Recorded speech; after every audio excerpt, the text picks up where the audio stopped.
بسم الله الرحمن الرحيم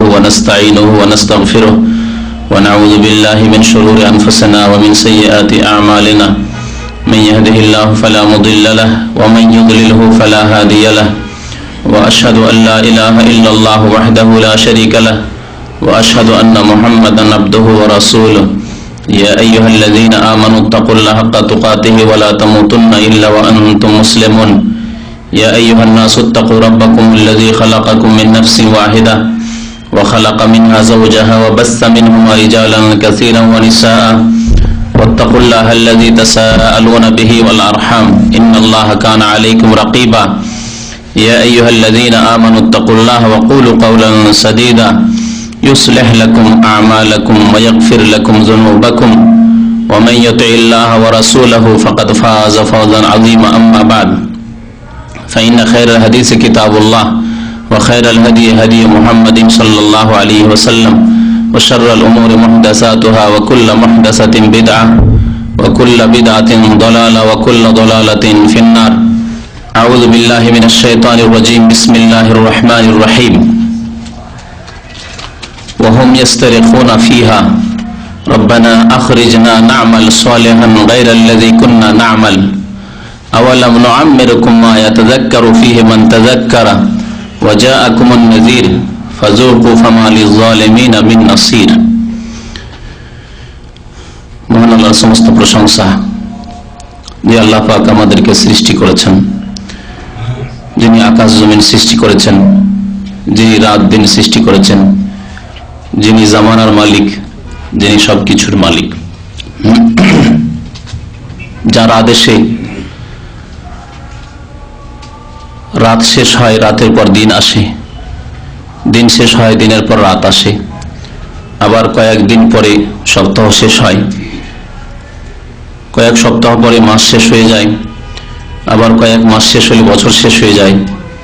এইভাবে মানুষের জীবন শেষ হয়, এইভাবে দুনিয়া পৃথিবী শেষ হয়ে যাবে। সে আল্লাহর এই সমস্ত প্রশংসা যিনি এসব কিছুর মালিক একমাত্র। দরুদ ও সালাম নাযিল হোক প্রিয় নবী মুহাম্মদুর রাসূলুল্লাহ সাল্লাল্লাহু আলাইহি ওয়াসাল্লামের প্রতি, যিনি বিশ্বজাহানের জন্য সঠিক পথ দেখাতে এসেছিলেন। আল্লাহুম্মা সাল্লি আলাইহি আল্লাহুম্মা বারিক আলাইহি। আজকে 29শে জিলহজ 1428 হিজরি। 29-এর পরে 30 হতেও পারে, আবার নাও হতে পারে। এ হচ্ছে আরবি ইসলামী মাসের নিয়ম। নবী করিম সাল্লাল্লাহু আলাইহি ওয়াসাল্লাম বলেছেন, আশ-শাহরু হাকাযা ওয়া হাকাযা ওয়া হাকাযা, 3 বার বলেছেন। মাস মানে হচ্ছে মুহররম থেকে শুরু আর জিলহজের শেষ, এই হচ্ছে মাস। ইসলামে এই মাসই রয়েছে। এই মাস আল্লাহ পাক রব্বুল আলামিন এই মাসের কথা উল্লেখ করেছেন। এই মাসের কথাই নবী করিম সাল্লাল্লাহু আলাইহি সাল্লাম বলেছেন যে মাস হয় এইরকম এইরকম এইরকম। আরেকবার একটি আঙ্গুল কম করে বললেন, অর্থাৎ 30 হয় এবং 29 হয়। কোন মাস 29 হয়, কোন মাস 30 হয়। তো 29-এ যদি মাস শেষ হয়ে যায় তাহলে আজকেই হচ্ছে 1428 হিজরির শেষ দিন, যা শেষ হয়ে গেছে, সন্ধ্যা হতে শেষ হয়ে গেছে। আর যেহেতু সন্ধ্যা থেকেই চাঁদের সাথে সম্পর্ক, চাঁদ দেখার সাথে, আর যদি 30-এর মাস হয় তাহলে আর একটা দিন বাকি আছে। এই যে জামানা, সময়, এই সম্পর্কে আমরা বলতে পারছি যে আর একদিন বাকি আছে, বলতে পারছি যে একদিন হয়তো বাকি আছে। 2-1 দিন আর বেশি বাকি থাকলে তো ইয়াকিনের সাথে, দৃঢ়তার সাথে বলতে পারতাম, 28 তারিখে বলতাম যে আরো একদিন, 29 হলেও একদিন বাকি আছে। জামানা সম্পর্কে আমরা বলতে পারছি, মাস সম্পর্কে আমরা বলতে পারছি যে এর কিছুদিন বাকি আছে,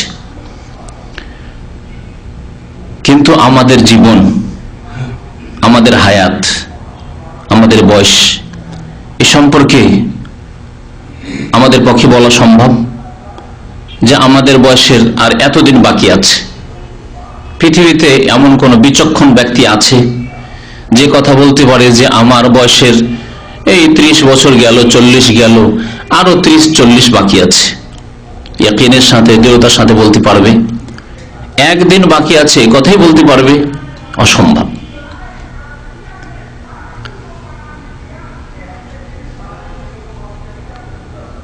আজকে আলোচনা করব এই একটি বিষয়ের উপর, যে বছর শেষ হয়ে গেল আর এইভাবে কত বছর আমাদের জীবনের শেষ হয়ে গেছে। কারো 30 শেষ হয়েছে, কারো 40 শেষ হয়েছে, কারো 25 শেষ হয়েছে, কারো 50 শেষ হয়েছে, চলে গেছে। এই সময়গুলি আর ফিরে আসবে না।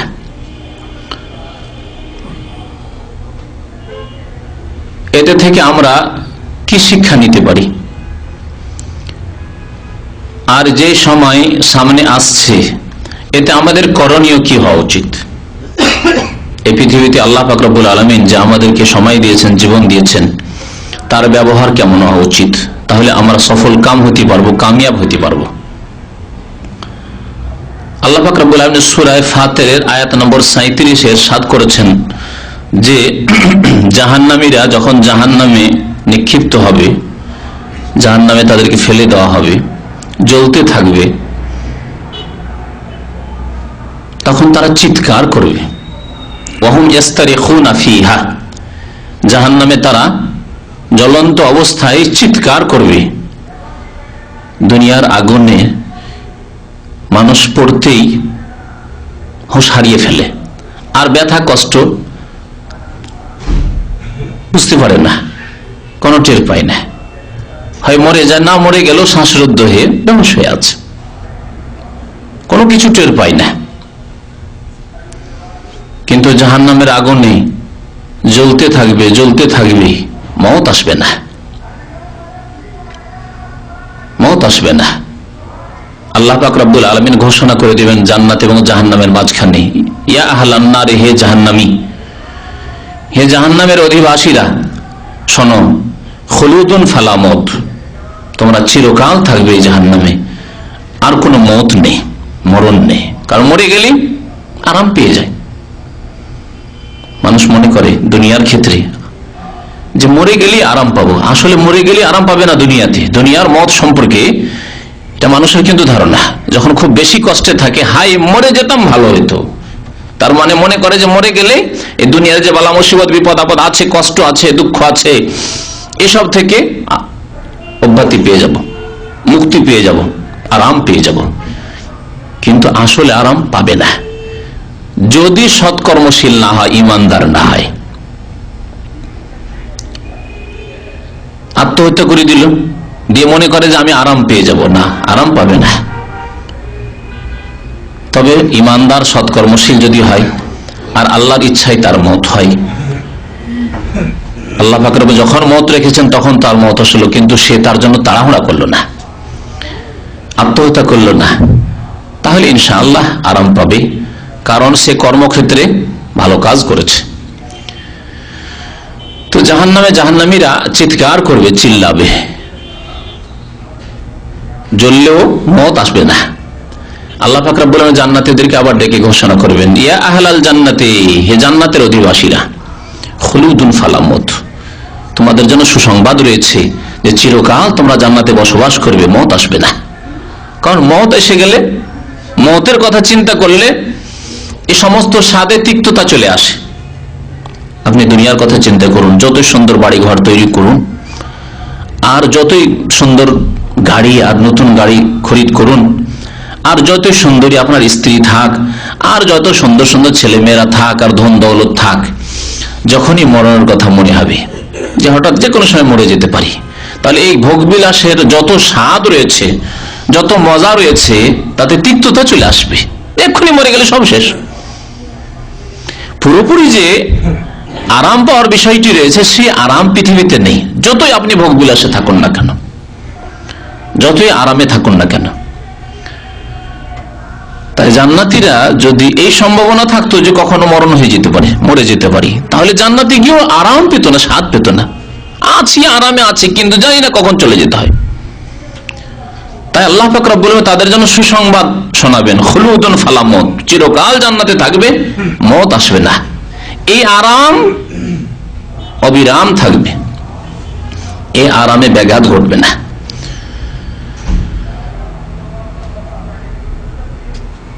জাহান্নামীরা চিল্লাতে থাকবে, মনে করবে যে চিল্লালে একটা সমস্যার সমাধান হবে। বড় অপরাধীরা এরকম করে, বড় বড় জেলে যারা বড় অপরাধী, মারপিট করে, খুন করে, ইত্যাদি করে, ওই জেলের মধ্যেই করতে থাকে। কিছু একটা হবে, আর বেশি হোক আর কম হোক, যাই হোক, একটা কিছু হবে, রদবদল তো কিছু হবে। নিরাশ হয়ে গিয়ে, শাস্তি পেয়ে নিরাশ হয়ে গিয়ে এরকম কিছু করে। তো জাহান্নামের যারা আসামি, কয়েদি, তারাও এরকম করবে, চিৎকার করবে। আর ওই চিৎকার করতে করতে দরখাস্ত করবে আল্লাহর কাছে, রব্বানা, হে আল্লাহ, হে আমাদের পরওয়ারদিগার, পালন কর্তা, আখরিজনা, আমাদেরকে জাহান্নাম থেকে একবার বের করুন, বের করে দিন। কি জন্য? না'মাল সালিহান গায়রাল্লাযী কুননা না'মাল, যা আমরা ভুল করেছি, অন্যায় কাজ করেছি, পাপের কাজ করেছি, সেসব পাপ আর করার জন্য বলছি না, ভালো কাজ করব। না'মাল সালিহান, ভালো কাজ, সৎ কাজ করে আসবো। গায়রাল্লাযী কুননা না'মাল, যা দুনিয়াতে করতাম, এর আগে পাপ করতাম, অন্যায় করতাম, তা করব না। নামাজ ছেড়েছি, আল্লাহ নামাজ ছাড়বো না। রোজা রাখিনি, আল্লাহ এরকম কাজ আর করবো না। যাকাত দিনি, আল্লাহ এরকম কাজ করব না। থাইল্যান্ডি খেলেছি, জুয়া খেলেছি, আল্লাহ আর কাজ করবো না। জেনা ব্যভিচার করেছি, আল্লাহ এরকম কাজ করবো না। ফিল্ম দেখেছি, আল্লাহ এইসব পাপ আর করবো না। না'মাল গায়রাল্লাযী কুননা না'মাল সালিহান গায়রাল্লাযী কুননা না'মাল, ভালো কাজ করে আসবো, এরকম অপকর্ম, পাপের কাজ করে আসবো না। আল্লাহ আমাদেরকে একবার সুযোগ দাও, ছাড় দাও। আল্লাহ পাক রব্বুল আলামিন তার উত্তরে বলবেন, আওয়ালাম নুআম্মিরকুম, তোমাদেরকে আমি কি এত বয়স দিইনি, এই সময় দিইনি, মা ইয়াতাযাক্কারু ফীহি মান তাযাক্কারা, যাতে তোমরা উপদেশ নিতে চাইলে অবশ্যই উপদেশ নিতে পারতে। যদি মনে করতে যে কিছু উপদেশ নেওয়ার বিষয় রয়েছে, ভুল ভ্রান্তি হতে পারে, কিন্তু মানুষ সংশোধনও করতে পারে, সময় পেলে সংশোধন করতে পারে। তোমাদের কি এত সময় দিইনি যে সময়ে তোমরা উপদেশ নেওয়ার ইচ্ছা করলে, বা তোমাদের মধ্যে যে উপদেশ নিতে চাইতো সে অবশ্যই উপদেশ নিতে পারতো। মা ইয়াতাযাক্কারু ফীহি মান তাযাক্কার। আর শুধু তোমাদের উপদেশ নেওয়ার উপর, বিবেকের উপর ছেড়ে দেওয়া হয়নি, যে বিবেকে আসলো তাহলেই সংশোধন হলো না। ওয়াজাআকুমুন নাযীর, তোমাদেরকে সতর্ককারীও এসেছিলেন, আম্বিয়া বা রাসূলগণ এসেছিলেন। প্রিয় নবী মুহাম্মদ রাসূলুল্লাহ সাল্লাল্লাহু আলাইহি ওয়াসাল্লাম সারা বিশ্বের মানুষকে হিদায়াত করার জন্য এসেছিলেন। তার কথাগুলি শোনোনি? আল্লাহর কথা তিনি শোনাননি? নবী আসার সিলসিলা শেষ হয়ে গেছে, শেষ নবী মুহাম্মদ রাসূলুল্লাহ সাল্লাল্লাহু আলাইহি ওয়াসাল্লাম, তারপর আর কোন নবী আসবেন না। সেজন্য আল্লাহ নাযীর বলেছেন, সতর্ককারী। নবীর যারা সত্যি অনুসারী, উলামায়ে দ্বীন, উলামায়ে হক, যারা সত্য কথা বলেন যে কোনো অবস্থায়, তারা কি তোমাদের কাছে কোনো সময় সতর্ক করার জন্য আসেননি? তারা এই কথা বলেননি যে আল্লাহর নবী বলেছেন যে আল আহদুল্লাযী বাইনানা ওয়া বাইনাহুমুস সালাতু ফামান তারাকাহা ফাকাদ কাফার, আমার মাঝে এবং অমুসলিম যারা মুসলিম হতে চাইবে তাদের মাঝে প্রথম চুক্তি হচ্ছে সালাতের, নামাজের। ফামান তারাকাহা, সুতরাং মুসলিম হয়ে যদি নামাজ তরক করে, ছেড়ে দেয়, অস্বীকার নাই, অস্বীকার, যে কোনো ইসলামের বিধানকে যদি অস্বীকার করে, যা স্পষ্ট প্রমাণিত, তাহলেই কাফির হয়ে যায়। কিন্তু নামাজের ব্যাপারটি এর চাইতে একটু ব্যতিক্রম। জি, শুধু ছেড়ে দিলেই ফাকাদ কাফারা, সে কাফির হয়ে গেল। এ কথা কি প্রিয় রাসূল সাল্লাল্লাহু আলাইহি ওয়াসাল্লামের তুমি শোনোনি? তোমাকে কোনো আলেম শোনায়নি? কোন কিতাবে তুমি পড়োনি?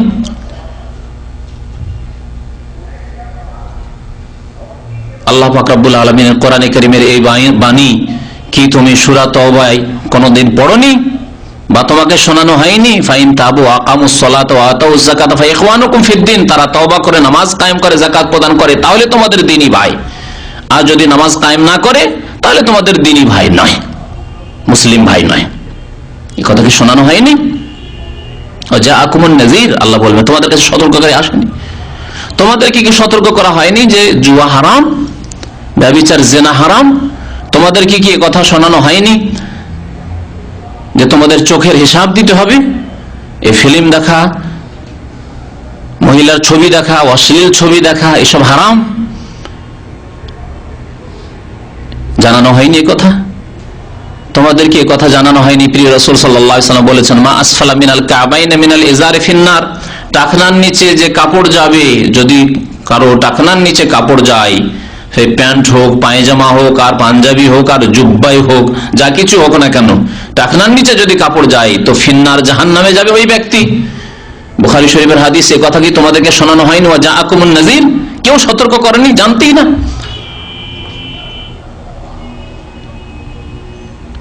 তোমাদের শুধু বিবেকের উপরে ছেড়ে দেওয়া হয়নি যে মনে আসলে উপদেশ নিলে, আর না হইলে নিলেন না। ওয়া জাআকুমুন নাযীর, উপরন্তু তোমাদের কাছে সতর্ককারী, সাবধানকারীও এসেছিলেন। ফাযুকু, যখন হয়ে গেছে তোমাদের, আল্লাহ বিবেক বুদ্ধিও দিয়েছিলেন, ভালো মন্দর পার্থক্য করার তৌফিক দিয়েছিলেন, আর তোমাদের কাছে আল্লাহ সতর্ককারী, সাবধানকারী আম্বিয়া রাসূলগণ পাঠিয়েছিলেন। উলামায়ে হক কোরআন এবং হাদিসের দাওয়াত নিয়ে, ইসলামের দাওয়াত নিয়েও পৌঁছেছিল তারা। ফাযুকু, সুতরাং জাহান্নামের আসাদন গ্রহণ করতে থাকো, জাহান্নামের মজা পেতে থাকো।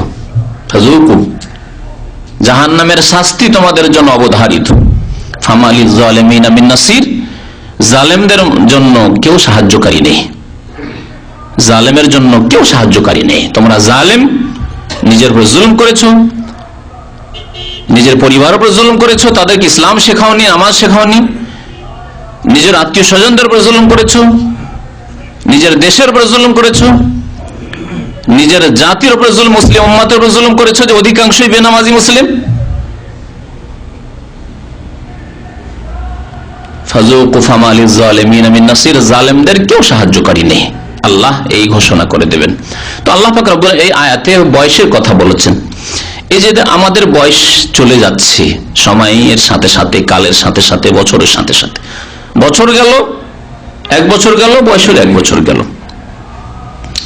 আমরা সাধারণত বলি যে আমার বয়স বেড়েছে, ছোট ছিলাম, অল্প বয়সের ছিলাম, এখন বেশি বয়সের হয়েছি, 40-এ পৌঁছে গেছি। কিন্তু আসলে আমাদের বয়স বাড়ে না, বয়স কি হয়? কমে। টোটাল বয়স যে আল্লাহ দিয়েছেন, 60 বছর দিয়েছেন, 70 বছর দিয়েছেন, আপনার বয়স 40 হয়ে গেছে, মানে 40 শেষ হয়ে গেছে, মাত্র 30 আছে। যদি 60 বছর বয়স হয়, প্রিয় নবী মুহাম্মদ রাসূলুল্লাহ সাল্লাল্লাহু আলাইহি ওয়াসাল্লামের বয়স যদি 63 হতে পারে, আবু বকর সিদ্দিক রাদিয়াল্লাহু তাআলা আনহুর বয়স যদি 63 হয়, ওমর রাদিয়াল্লাহু তাআলা আনহুর বয়স যদি 63 হয়, তাহলে আপনি তার বেশি আর কত আশা করছেন? আপনি কি আল্লাহর নবীর চাইতেও বেশি প্রিয় আল্লাহর কাছে? আবু বকর, ওমর চাইতেও কেউ প্রিয় পৃথিবীতে আর আছে? নবী করিম সাল্লাল্লাহু আলাইহি ওয়াসাল্লাম বলেছেন, আমার উম্মতি মা বাইনা 60 ইলা 70, আমার উম্মতের বয়স 60 থেকে 70 এর মধ্যেই থাকবে। আমার উম্মতের অধিকাংশ মানুষের বয়স 60 থেকে 70 এর মধ্যেই থাকবে। ওয়া আকাল্লুহুম মাইয়াজুজ, অল্প কিছু লোক হবে যারা 70 কে অতিক্রম করবে, যাদের বয়স হয়তো 75, 80, 90 হবে, অল্প সংখ্যক, শতকরা 10 জন পাওয়া মুশকিল আছে। এই উম্মতের আল্লাহ পাক রব্বুল আগের উম্মতের অনেক বয়স দিয়েছেন, কিন্তু আমাদেরকে অল্প বয়স দিল আল্লাহ পাক রব্বুল আলামিন এমন ইবাদত বন্দেগীর পন্থা আমাদেরকে দিয়েছেন যা দিয়ে তাদের অনেক আগে আমরা বেড়ে যেতে পারি, যদি আমরা এই অল্প সময়কে ভালো কাজে লাগাই। এই যে গত সময়গুলি চলে গেল, এই সময়গুলি থেকে আমাদেরকে শিক্ষা নিতে হবে যে শুধু সময় চলে যায়নি, আমাদের বয়সের বিরাট একটা অংশ চলে গেছে, সেই সময়গুলি আর ফিরে আসবে না। আর মনে রাখতে হবে যে এই সময়গুলি হচ্ছে আমাদের কাজের সময়। আমরা কর্মক্ষেত্রে আছি, কাজের সময়কে কাজে লাগাতে হবে। পার্থিব ক্ষেত্রে কোনো ব্যক্তিকে বলতে হয় না, আমরা প্রবাসী, প্রত্যেকে এখানে সৌদি আরবে প্রবাসী, কোন প্রবাসীকে বলতে হয় না যে তুমি এখানে 2 বছর 4 বছরের কন্ট্রাক্টে এসেছো, তোমাকে তারপরে এক্সিটে দেশে চলে যেতে হবে। সুতরাং এই 2 বছর 3 বছর 4 বছর যা সময় পাও, বেশি বেশি কাজ করো, বেশি বেশি টাকা পয়সা উপার্জন করো, যাতে করে দেশে গিয়ে একটা কিছু করে বসতে পারো, পায়ে দাঁড়াতে পারো। কাউকে শিখাইতে হয়? এইরকম ওয়াজ বক্তব্যের প্রয়োজন হয়েছে কি? হয়নি। এই কথাটি বুঝার ভালো শক্তি আমাদের আছে ভালো বুঝি যে আমরা চিরকাল থাকবো না, এখানকার নাগরিক নই, সুতরাং আমাকে যে সময়টুকু দেওয়া হয়েছে এই সময়কে কাজে লাগাতে হবে। যার ফলে দেখছেন ডিউটি শেষ হয়ে গেছে, over time, part time, over time নয় পার্ট টাইম নয়, রাস্তায় বেরিয়ে গেছেন, পেপসি আর 7-আপের ডিব্বা খোঁজ করছে, কেউ গাড়ি ধুইছে, কেউ আর কিছু করছে, কেউ রাস্তায় সিগন্যালের কাছে পানি বিক্রি করছে। দেখতে পাচ্ছেন কি জন্য? সময় আমার কাছে সীমিত, এই সময়ে আমার ওপর ঋণ আছে, 2 লাখ টাকা ঋণ করে এসেছি, তা পরিশোধ করতে হবে। ছেলে মেয়েদের বিয়ে সারিয়ে দিতে হবে, বাড়ি নেই, কাঁচা বাড়ি আছে, একটা পাকা বাড়ি করতে হবে, ভালো একটা জায়গা শহরে নেই, গ্রামে বাড়ি, শহরে একটা জায়গা কিনতে হবে। সব হিসাব আছে আমাদের কাছে। এটা সাধারণ অশিক্ষিত মানুষ, নিরক্ষর, সেও এসব হিসাব করতে পারে, শিখাতে হয় না তাকে। দুনিয়ার ক্ষেত্রে আমরা কত চালাক পটু, কিন্তু দিনের ক্ষেত্রে, আখিরাতের ক্ষেত্রে, পরকালের ক্ষেত্রে আমাদেরকে বুঝালেও বুঝি না, আমাদেরকে বললে শুনি না, আর শুনলে মানি না, কাজে পরিণত করি না। কারণ কি? 2 ইয়াকিনে পার্থক্য আছে।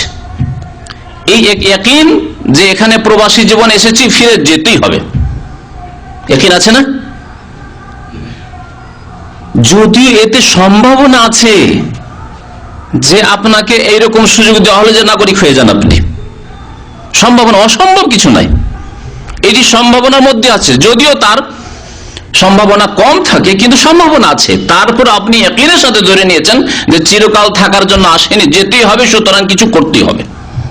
এই 2 বছর 4 বছরে কিছু একটা করে যেতেই হবে। আর যেখানে আখিরাতের কথা, মওতের কথা, মওত আসবেই, সামান্য সম্ভাবনা আছে যে যেতে হবে না, কিছু লোক আছে যাদেরকে যেতে হবে না, এরকম কিছু সম্ভাবনা আছে? অসম্ভব কারো থাকা এখানে। কুল্লু মান আলাইহা ফান, পৃথিবীতে যে কেউ এসেছে তাকে যেতেই হবে, ধ্বংস হইতেই হবে।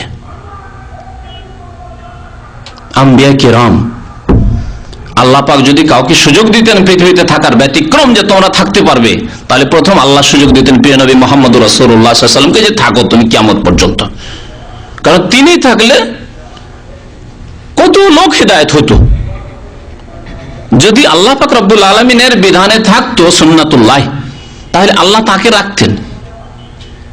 সাধারণ মানুষ কত বেনামাজি নামাজি হয়ে যাচ্ছে, কত পাপী সৎ হয়ে যাচ্ছে, তাহলে প্রিয় নবী সাল্লাল্লাহু আলাইহি ওয়াসাল্লামের জাতে মোবারক তিনি যদি পৃথিবীতে থাকতেন, তাহলে কত লোক সঠিক পথে আসতো।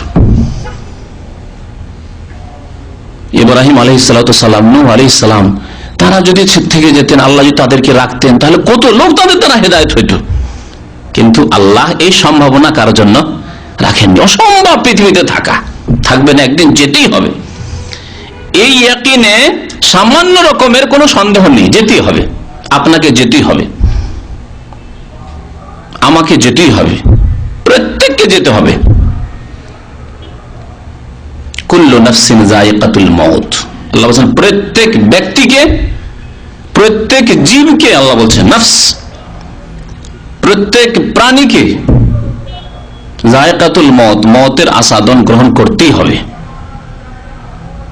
আর হে মানুষ, তোমাদেরকে ওয়াইন্নামা তুওয়াফাউনা উজুরাকুম ইয়াউমাল কিয়ামাহ, এই পৃথিবী তোমাদের কর্মক্ষেত্র, এখানে যা করবে এই কর্মক্ষেত্রে তোমার সুযোগ সুবিধা আছে, ভালো স্বাধীনতাও আছে, ভালো করতে পারো, সুযোগ সুবিধা আছে, আবার তোমার স্বাধীনতা আছে, আবার তুমি স্বাধীনভাবে খারাপ অন্যায় করতে পারো। এই স্বাধীনতা আল্লাহ বাধ্য করেননি, কারণ বাধ্য হলে আর পরীক্ষা কি? আল্লাহ যে পরীক্ষা নিচ্ছেন সেই জন্য আল্লাহ বাধ্য করেনি, স্বাধীনতা দিয়েছেন। এই পৃথিবীতে যা কর্ম করবে এই কর্মক্ষেত্রে তার পুরোপুরি প্রতিদান দেওয়া হবে, বদলা দেওয়া হবে। তুওয়াফাউনা উজুরাকুম, তোমাদের পারিশ্রমিক দেওয়া হবে ইয়াউমাল কিয়ামা, কিয়ামতের দিনে, কিয়ামতের দিনে প্রতিদান দেওয়া হবে। তাহলে এই পৃথিবী, দুনিয়া হচ্ছে কর্মক্ষেত্র, এই কথা আমরা ইয়াকিনের সাথে জানি। আর এই কর্মক্ষেত্র হচ্ছে এই প্রবাসী জীবনের মতো, তারপরে প্রবাসী জীবনে কমপক্ষে জানা আছে একবার এসেছি, একবার একামা হয়েছে, 2 বছর হয়েছে, 2 বছর থাকবো। চুক্তি করে এসেছি, কমের পক্ষে 2 বছর থাকবো, ঠিক না? কেউ আবার ওপেন 10 বছর 20 বছর, আমার ইচ্ছা যতদিন থাকবো, এইরকমও আছেন। কিন্তু এই দুনিয়াতে আল্লাহ পাক রব্বুল আলামিনের সাথে আপনার কোন চুক্তি আছে? চুক্তি আছে যে আল্লাহ আমি এতদিন থাকবো, তোমার সাথে চুক্তি করেছি 60 বছর থাকবোই আমি, এমন কারো চুক্তি নেই আল্লাহর সাথে। যে কোনো সময় মালাকুল মউতের ডাক হতে পারে, এসো উখরুজি আইয়ুহান নফস, হে আত্মা তুমি বেরিয়ে আসো। আপনার আত্মা যদি ভালো হয়, প্রিয় নবী মুহাম্মদ রাসূলুল্লাহ সাল্লাল্লাহু আলাইহি ওয়াসাল্লাম বলেছেন, মালাকুল মউত ফেরেশতা বলবেন উখরুজি আইয়ুহান নাফসুল নাফসুত তাইয়্যিবাতু। আপনি যদি ভালো মানুষ হন, ঈমানদার মানুষ হন, সৎকর্মশীল হন, নামাজি হন, পাপমুক্ত মানুষ হন, তওবাকারী মানুষ হন, সংশোধনকারী জীবনের এরকম মানুষ হন, তাহলে আপনাকে বলা হবে মালাকুল মউতের পক্ষ থেকে উখরুজি আইয়ুহান নাফসুত তাইয়্যিবাতু ইলা রিজওয়ানিল্লাহ, হে পবিত্র আত্মা, আল্লাহর সন্তুষ্টির দিকে তুমি বেরিয়ে এসো, চলো আল্লাহ সন্তুষ্টির কাছে নিয়ে যাচ্ছে, আল্লাহ তোমার উপর রাজি রয়েছেন। আর যদি এর বিপরীত হন, অসৎ, বেনামাজি, আধা নামাজি, জুমা পড়া, ঈদ পড়া মুসলমান, 4 ওয়াক্ত নামাজ পড়া মুসলমান, ফজর পারি না, সবই পারি পড়তে, কিন্তু ফজর পারি না, রাত 3টা 4টা 5টা 6টার সময় ফজর আগেও লাইন দিয়ে সেকেন্ড ইন্ডাস্ট্রিয়াল সিটিতে যেতে হবে ডিউটিতে, বাস ধরতে পারি, কখনো ছুটে না, কিন্তু ফজর পারি না। এই মুসলমান আমরা, কখনো ডিউটি মিস হয়নি, বাস ছুটে যায়নি, 6 মাসে 1 বছরেও হয়তো একবারও হয়নি, কিন্তু মাসে 30 দিনে 10 দিনও জামাত ধরতে পারি না ফজরের, 10 দিনও নামাজ পড়তে পারি না ওয়াক্ত মোতাবেক ফজরের। তাহলে আপনাকে মালাকুল মউত কিভাবে ডাকবেন? বলবেন উখরুজি আইয়ুহান নাফসুল খাবিসাতু, আইয়াতুহা আন-নাফসুল খাবিসাতু, হে খবিস আত্মা, হে নোংরা আত্মা, হে নাপাক পাপিষ্ঠ আত্মা, বেরিয়ে আসো ইলা গযাবিল্লাহ ওয়া সাখাতিহি, আল্লাহর গজব আর আল্লাহর অসন্তুষ্টির দিকে বেরিয়ে আসো, চলো। আসামি,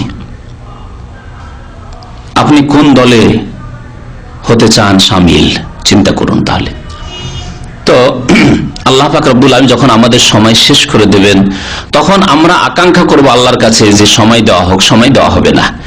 আল্লাহ পাক সূরা মুমিনুনের আয়াত নম্বর 99 এবং 100 ইরশাদ করেছেন, হাত্তা ইযা জা আহাদাহুমুল মউত। আগের ঘটনা যেটি সূরা ফাতিরের ছিল, তা ছিল জাহান্নামে যখন জ্বলতে থাকবে তখনকার দরখাস্ত, আর মওতের সময় আরেকটি দরখাস্ত করবে পাপিষ্ঠ গুনাহগার বেনামাজিরা। হাত্তা ইযা জা আহাদাহুমুল মউত, তাদের যখন মওতের সময় ঘনিয়ে আসবে, মালাকুল মউত হাজির হয়ে গেছে, আল্লাহর ফেরেশতাদেরকে অবলোকন করতে পেরেছে, যা আর বাঁচবো না। কালা রব্বির জিউন, তখন বলি আল্লাহর কাছে দরখাস্ত করে, হে রব, হে পালনকর্তা, ইরজিউন, আমাকে ফিরিয়ে দিন, আমাকে ফিরিয়ে দেন দুনিয়াতে, সময় দেন। লাআল্লি আমালু সালিহান, কি জন্য? যে বাড়িঘর করতে বাকি আছে, মেয়ের বিয়ে দিতে বাকি আছে, চাকরিতে এখনো রিটায়ার হইতে 2-4-5 বছর বাকি আছে, সেরে আসি, এই জন্য সব কথা ভুলে যাবে, ভুলে যাবে, ভুলে যাবে স্ত্রীর কথা, ভুলে যাবে ছেলে মেয়েদের কথা। আজকাল অনেকে হজ করতে এসে আমাদের দেশে, ইন্ডিয়া বাংলাদেশের বিদাতি লোকদের ধারণা যে হজ করতে আসলে মেয়ের বিয়ে দিতে হবে, তারপরে আসতে হবে। হ্যাঁ, এই সময় স্মরণ থাকে। আর ফরজকে আপনি বিলম্ব করতে করতে করতে এমন বুড়ো হয়ে গেছেন যে চলতে পারেন না, সব কাজ অপরকে দিয়ে করাইতে হয়। পাথর মারো বাবা, আমার পাথরটা মেরে দিও, নড়াচড়া করতে পারেন না। এই বয়সে হজ করতে আসেন আমাদের দেশের মানুষরা, তখন এসব মনে থাকবে না। কি মনে হবে? যে এখন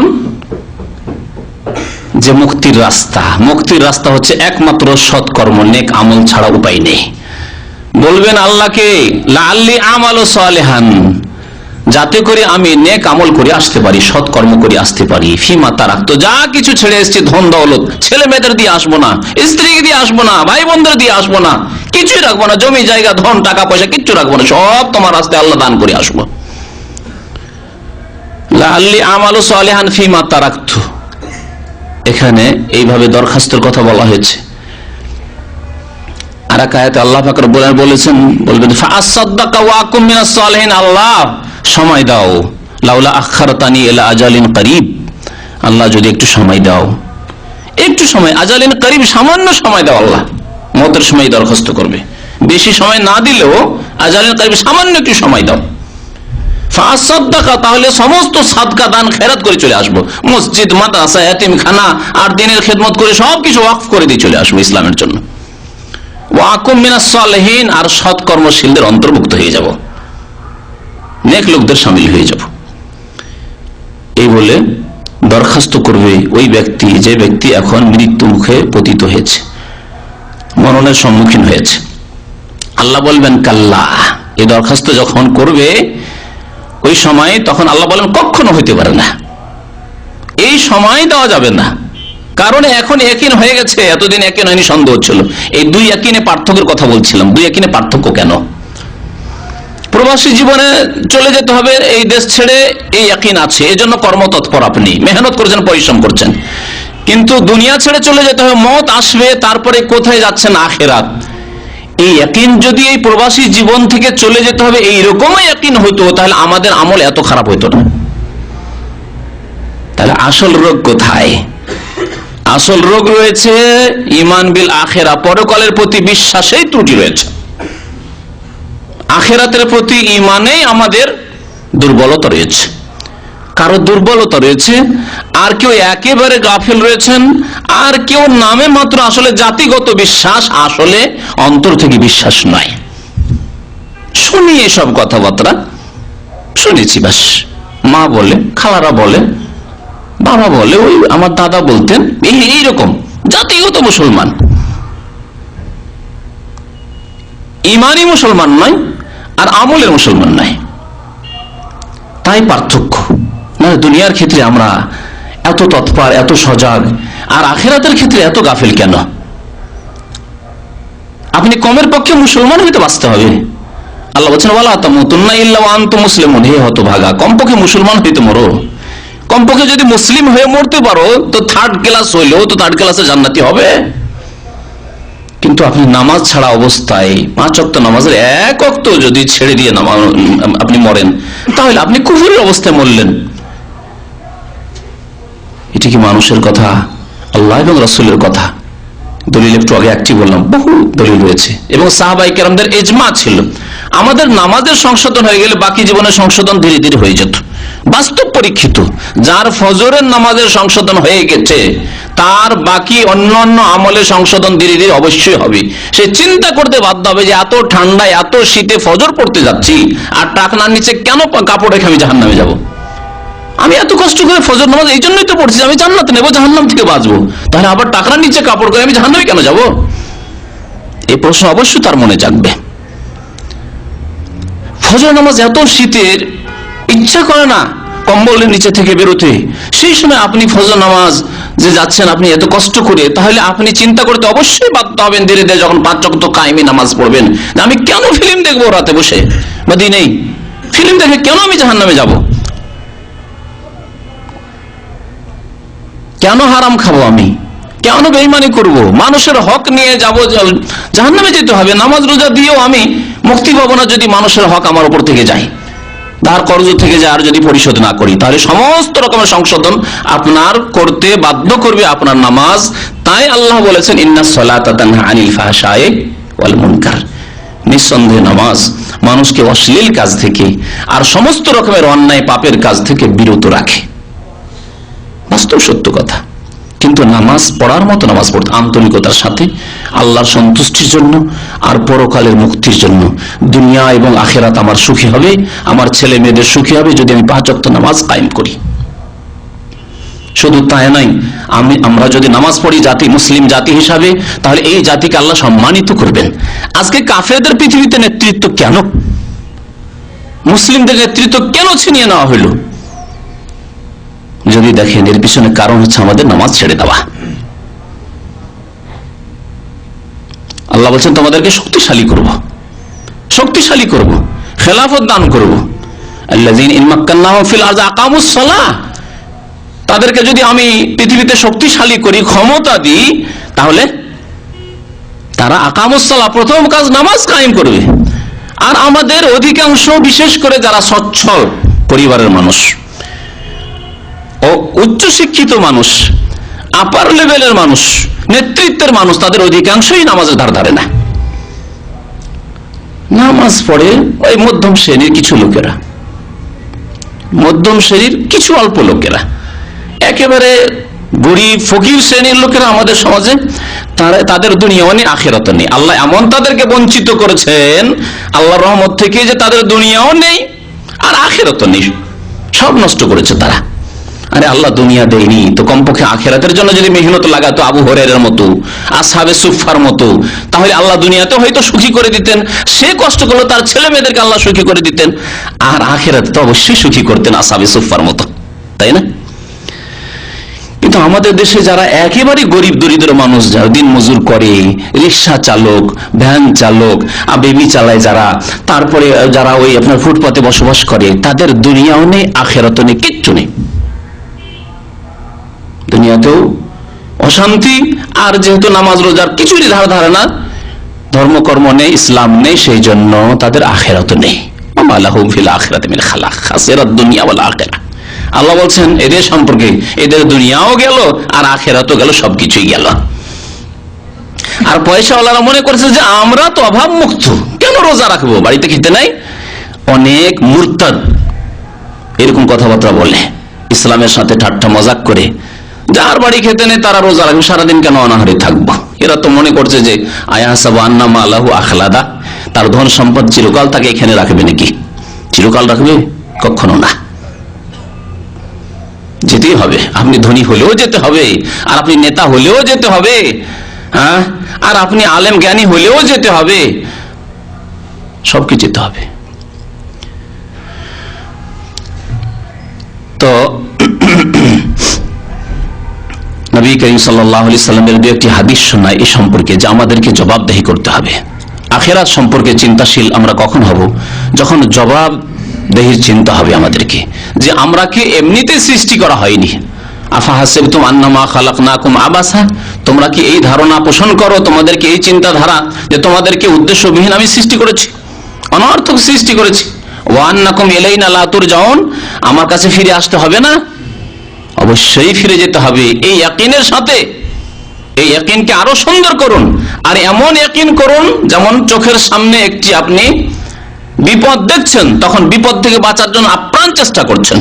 রাস্তা বন্ধ, দরজা বন্ধ, তাহলে এমার্জেন্সি গেট খুঁজছেন যে কি করে আমি বাঁচবো, দুর্ঘটনা হয়ে গেছে।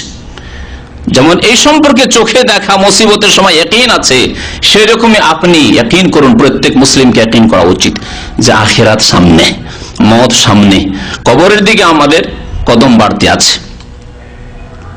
এই কথাটি ওর সাথে চিন্তা করুন। হাদিসটি বলার আগে বলি যে আচ্ছা, আমরা দেখেন আমাদের জীবন শুরু হয়েছে আমাদের বাড়ি থেকে, জন্মগ্রহণ করেছেন নিজ বাড়িতে, আর বাড়ি মাশাআল্লাহ পয়সাওয়ালা মানুষ, আপনার বাবার বাড়ি পেয়েছেন অথবা নিজেই বাড়ি ঘর বানিয়েছেন, সুন্দর বাড়ি ঘর বানিয়েছেন। এই বাড়ি থেকে আপনি জার্নি, সফর শুরু করে দিয়েছেন, কিন্তু আর এই সফর কোন দিকে যাচ্ছে? আপনার কবরের দিকে যাচ্ছে, কবরের দিকে যাচ্ছে। যত সময় যাচ্ছে, যে সময়গুলি চলে যাচ্ছে, বছর চলে গেল, নতুন বছর শুরু হলো, কোন দিকে? বাড়ির দিকে কাছাচ্ছেন না কবরের দিকে কাছাচ্ছেন? কবরের দিকে আপনি কাছিয়ে যাচ্ছেন, কবরের দিকে চলে যাচ্ছেন। সুতরাং সেখানকার জন্য প্রস্তুতি নিতে হবে। আল্লাহ বলছেন ওয়া আন্নাকুম ইলাইনা লা তুরজাউন, আমার কাছে তোমাদেরকে ফিরে আসতে হবে না?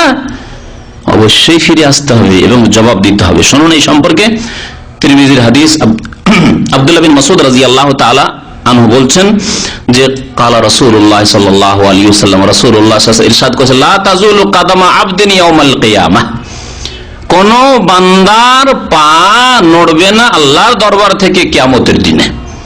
অন্য হাদিস রয়েছে লা তাজুলু কাদামা ইবনে আদম ইয়াউমাল কিয়ামাহ, কোন আদম সন্তানের, শুধু মুসলিম না, কি মুসলিম, কি কাফের, কি ফাসিক, কি সৎ অসৎ, প্রত্যেক ব্যক্তি, প্রত্যেক আদম সন্তান, লা তাজুলু কাদামা আবদিন ইয়াউমাল কিয়ামাহ, কিয়ামতের দিনে আল্লাহর দরবার থেকে, আল্লাহর সামনে থেকে বিচার দিবসে তার এক কদম নড়াতে পারবে না, এক পা সরাতে পারবে না। কতক্ষণ? হাত্তা ইউসআল আন খামস, যতক্ষণ পর্যন্ত 5টি প্রশ্ন না করা হবে। 5টি প্রশ্ন করা হবে। এগুলো হচ্ছে মোটা মোটা প্রশ্ন, গুরুত্বপূর্ণ। এক প্রশ্নের মধ্যে রয়েছে অনেক কিছু, একটি প্রশ্নের উত্তরে অনেক কিছু রয়েছে। আর না হলে এক একটি আমল হিসাবে প্রশ্ন হবে, নামাজের হিসাব হবে, রোজার হবে, হজের হবে, যাকাতের হবে, ইত্যাদি ইত্যাদি, মাতা পিতার সেবার হবে, আপনার মানুষের সাথে আচরণের হবে, আদান প্রদানের হবে, এগুলি আলাদা আমল সম্পর্কে প্রশ্ন। আর এই প্রশ্নগুলি হচ্ছে আপনার, এই 5টি প্রশ্ন আপনার জীবন সম্পর্কে। নবী করিম সাল্লাল্লাহু আলাইহি ওয়াসাল্লাম বলছেন আন উমরিহি ফিমা আফনা, প্রথম প্রশ্ন হবে তোমার বয়স কত ছিল?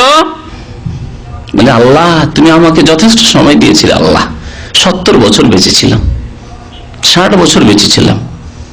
আল্লাহ বলবেন তোমার বয়সের হিসাব দাও। আব্দুল্লাহ, আব্দুর রহমান, আব্দুল আজিজ, তোমার বয়সের হিসাব দাও। আন উমরিহি ফিমা আফনা, কি কাজে আপনি ব্যয় করেছেন এই বয়সকে, কি করেছেন আপনি? বাল্য জীবন আল্লাহ মাফ করে দিবেন, 14-15 বছর আল্লাহ নাহি মাফ করে দিলেন, আগেই মাফ করার ঘোষণা করে দিয়েছে। রফিয়াল কালাম আন সালাসা, 3 শ্রেণীর মানুষ থেকে আল্লাহ পাক রব্বুল আলামিনের কলম উঠিয়ে নেওয়া হয়েছে। ওয়ানিস সাগীর, তার মধ্যে এক হচ্ছে আনিস সাগীর, নাবালক নাবালিকা, হাত্তা ইয়াবলুগা বা হাত্তা ইয়াকবুরা, যতক্ষণ পর্যন্ত সাবালক না হবে।